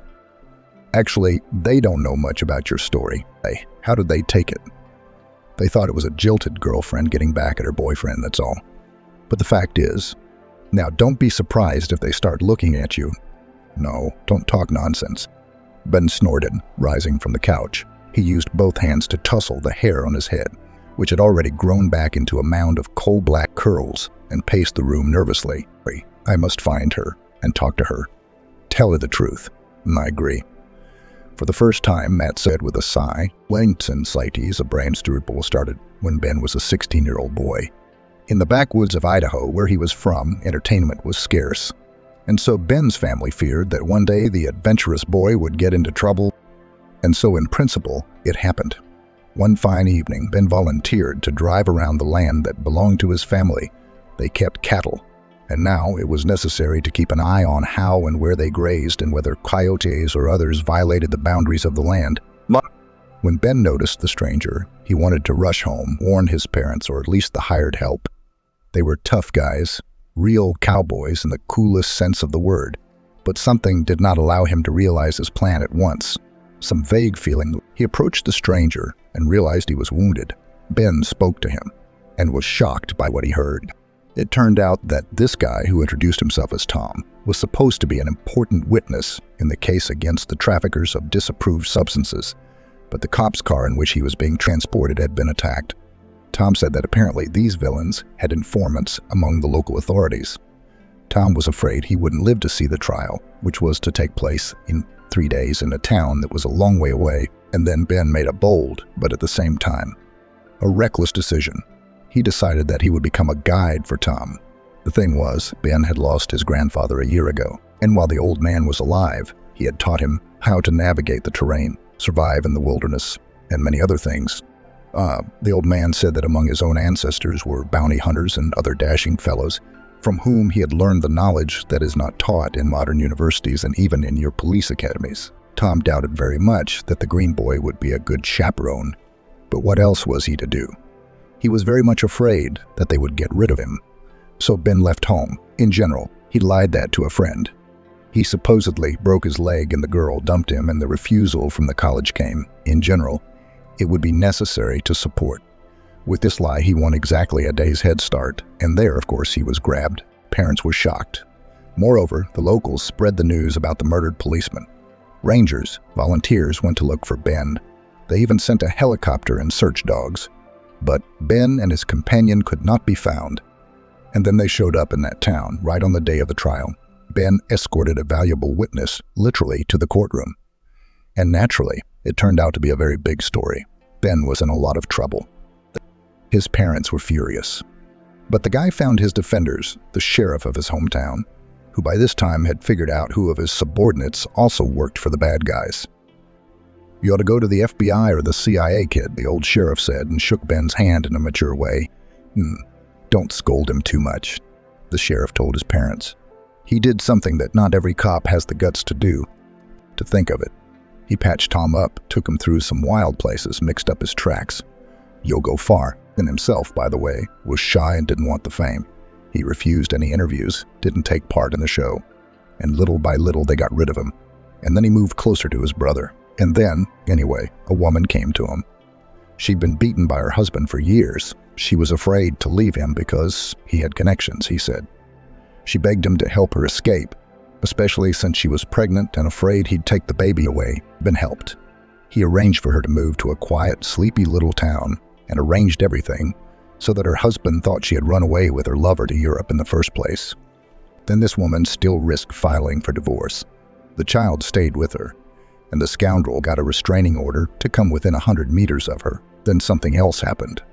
Ben was approached by the parents of a teenage girl who'd been kidnapped by some cult madman who decided to sacrifice her to the god of chaos.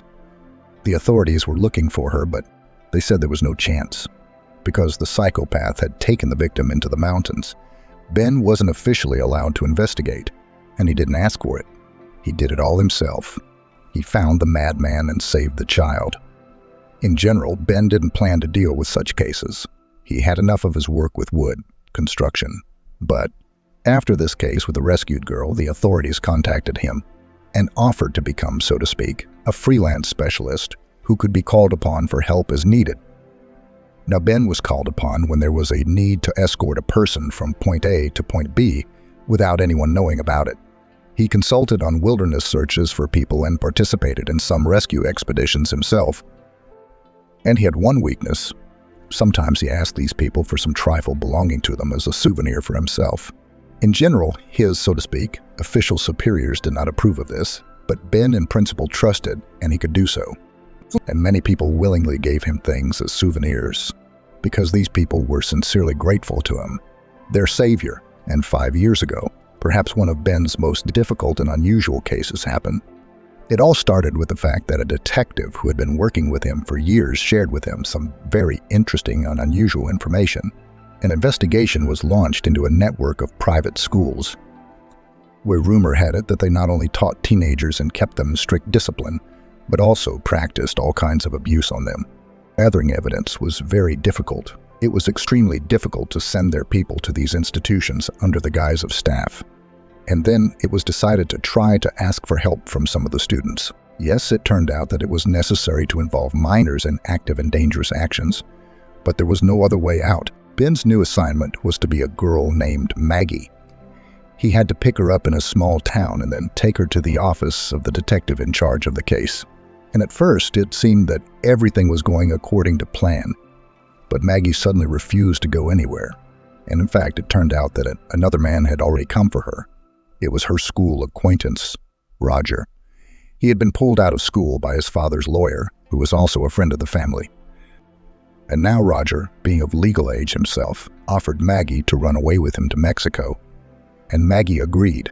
She told Ben that she realizes how important her testimony is to the investigation, but she doesn't want to risk her life, because then she would become an enemy to such powerful people. And besides, Maggie just wanted to start a new life after all she had been through. She was very angry at her parents for sending her to this nightmare place. She was convinced that they suspected something about the way she was being treated, but turned a blind eye to it. It turned out that she and Roger had already planned the whole thing. He was ready to arrange everything so that Maggie would be thought to be missing or dead, and then they could start a whole new life in Mexico. Ben was faced with a monstrously difficult choice. For if he agreed with Maggie, then he was betraying the people he was working with.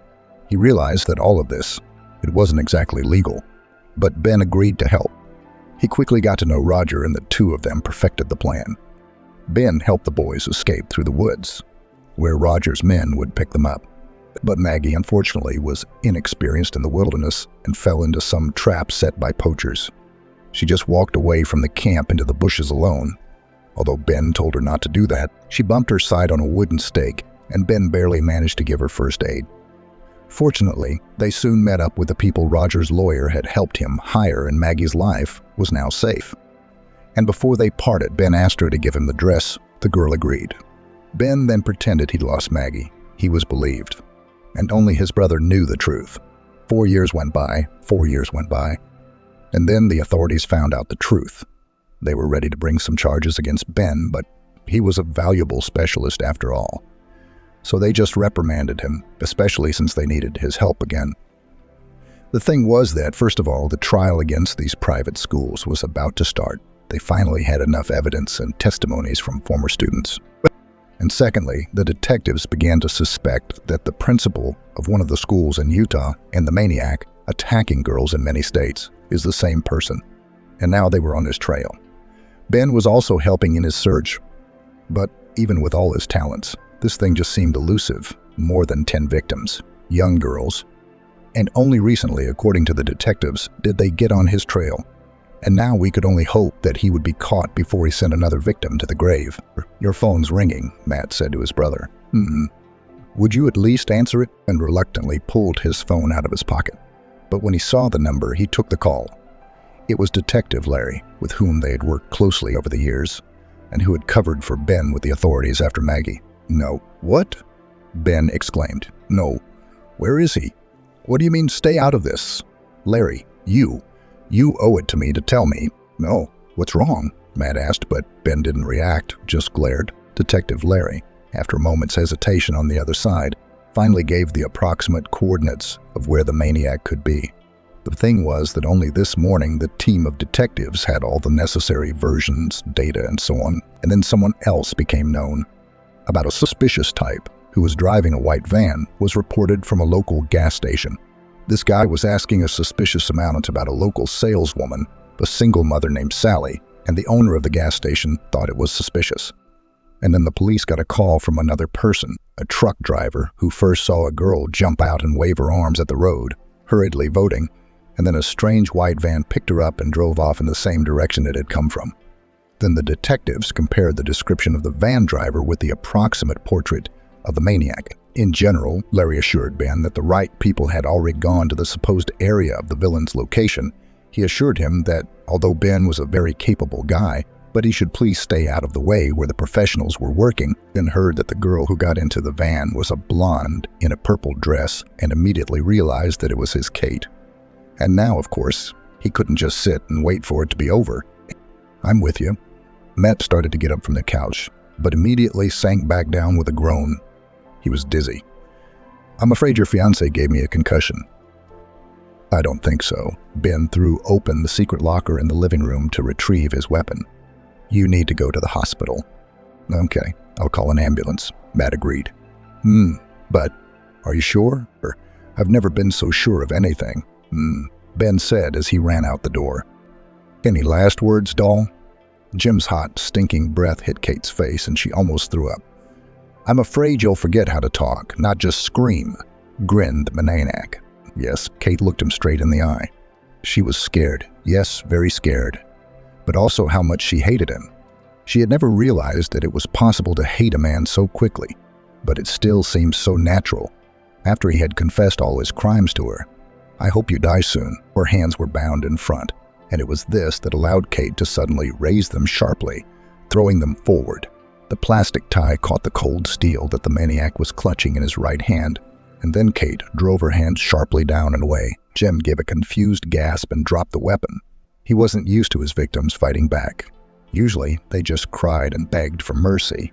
He was even more dumbfounded when Kate managed to pull his knee sharply up to his chest, and then, straightening her leg, kicked him hard in the stomach. Jim yelped again, bending in half. "You little bitch. Are you trying to ruin my fun?" He roared and fumbled blindly on the ground, looking for what he had dropped. "You can't always be lucky." Kate exclaimed. "You're going to get caught, you bastard. You think you're special. You're a psycho." "Shut up," shrieked Jim, who suddenly lost his sense of superiority, of boundless power, and even the realization of his own important mission in the world. And all this made him very, very sad, and he was ready to take out all this anger on the obnoxious girl, who stood out from the ranks of his victims so disgustingly, as if deliberately decided to disrupt his pleasure, or get away from her. Kate didn't immediately realize whether the sound was human speech or the growl of a wild animal. But then, turning her head, she saw Ben standing on a low bushy knoll, tense and yet relaxed and dangerous, his legs wide apart, his head tilted forward. "Get away from her." "Who the hell are you?"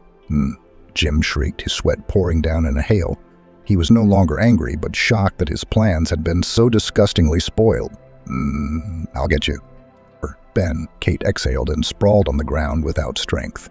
It had just ended abruptly, and then she just watched what was happening, and it seemed to her that she was watching a scene from a movie. The girl was not quite aware of reality. She was like an outside observer.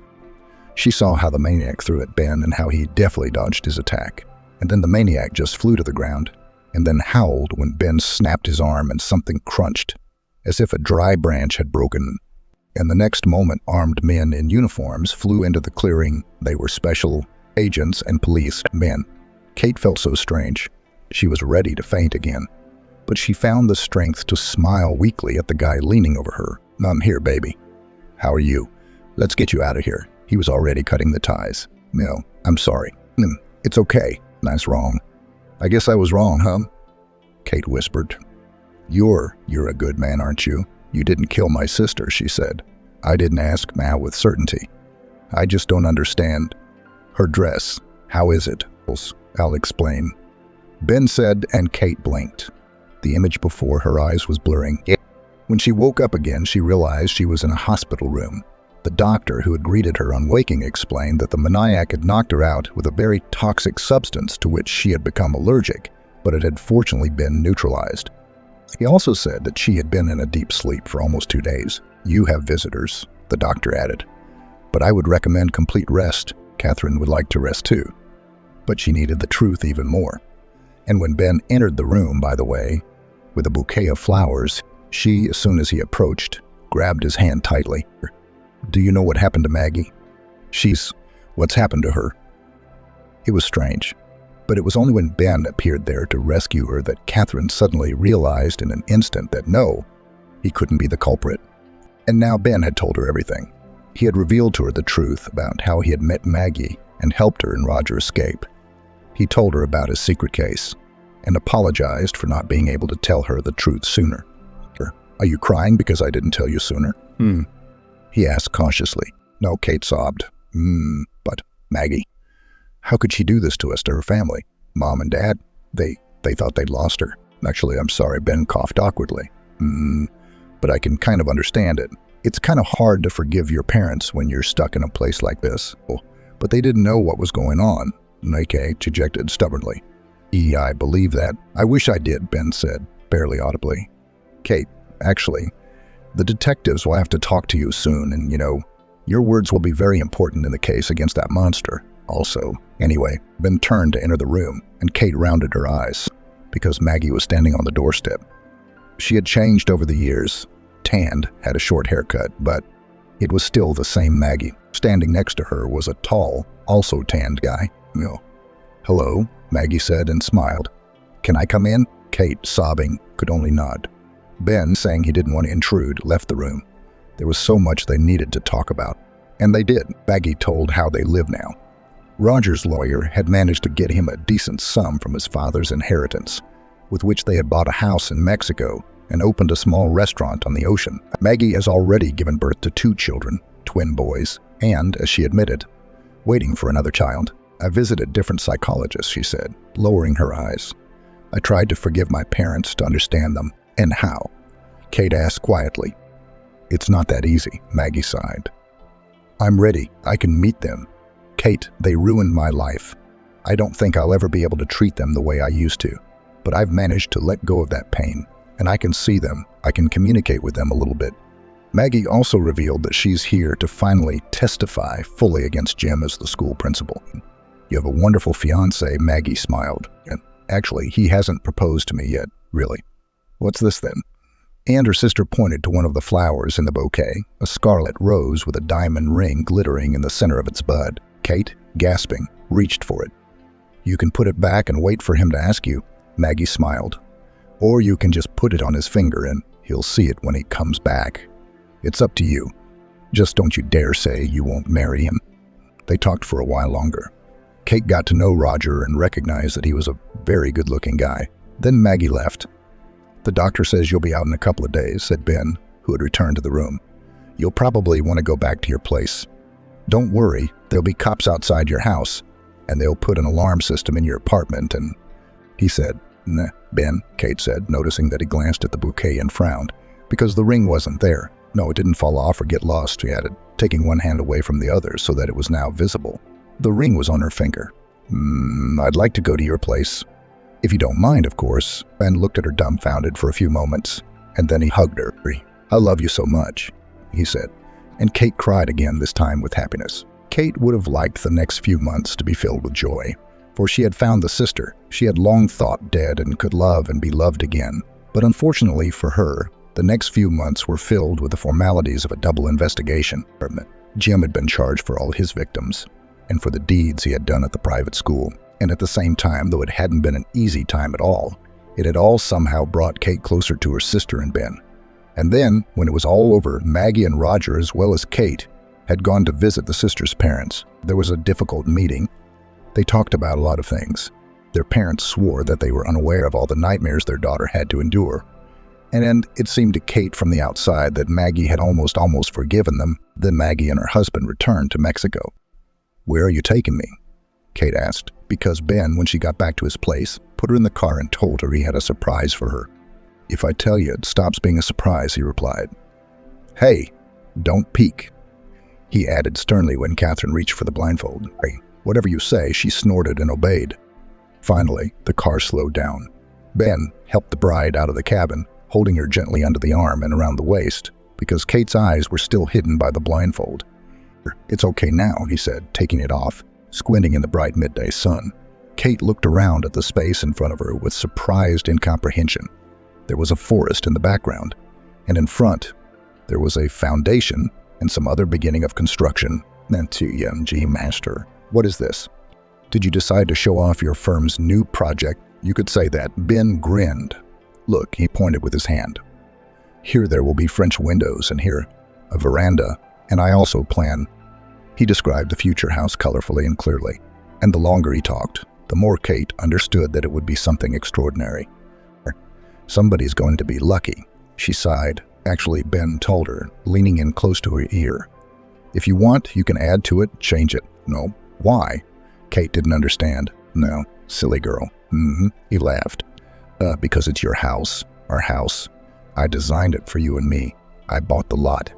Even includes a piece of woods in that stream over there, more like a rivulet, see? And so I decided that when we get married, we need something completely new and the best. Kate turned to Ben and looked at him wide-eyed. This was such an unexpected, generous gift. She had been preoccupied with other things ever since he had proposed, and she had accepted it. And she hadn't thought much about where they would live after the wedding. But now, looking at what was yet to become home, she realized that it would be the coziest and best place in the world for her, the best home she could ever dream of. No, thank you, she said, and raised on tiptoe and kissed him. I have something to say too. What is it? Ben asked, looking into her beautiful eyes, which had conquered him at first sight. I think it is absolutely necessary to plant a nursery in the house. Ben froze, and then, picking her up in his arms, spun her around. This was definitely the happiest day of his life, and he knew there would be many more happy days to come.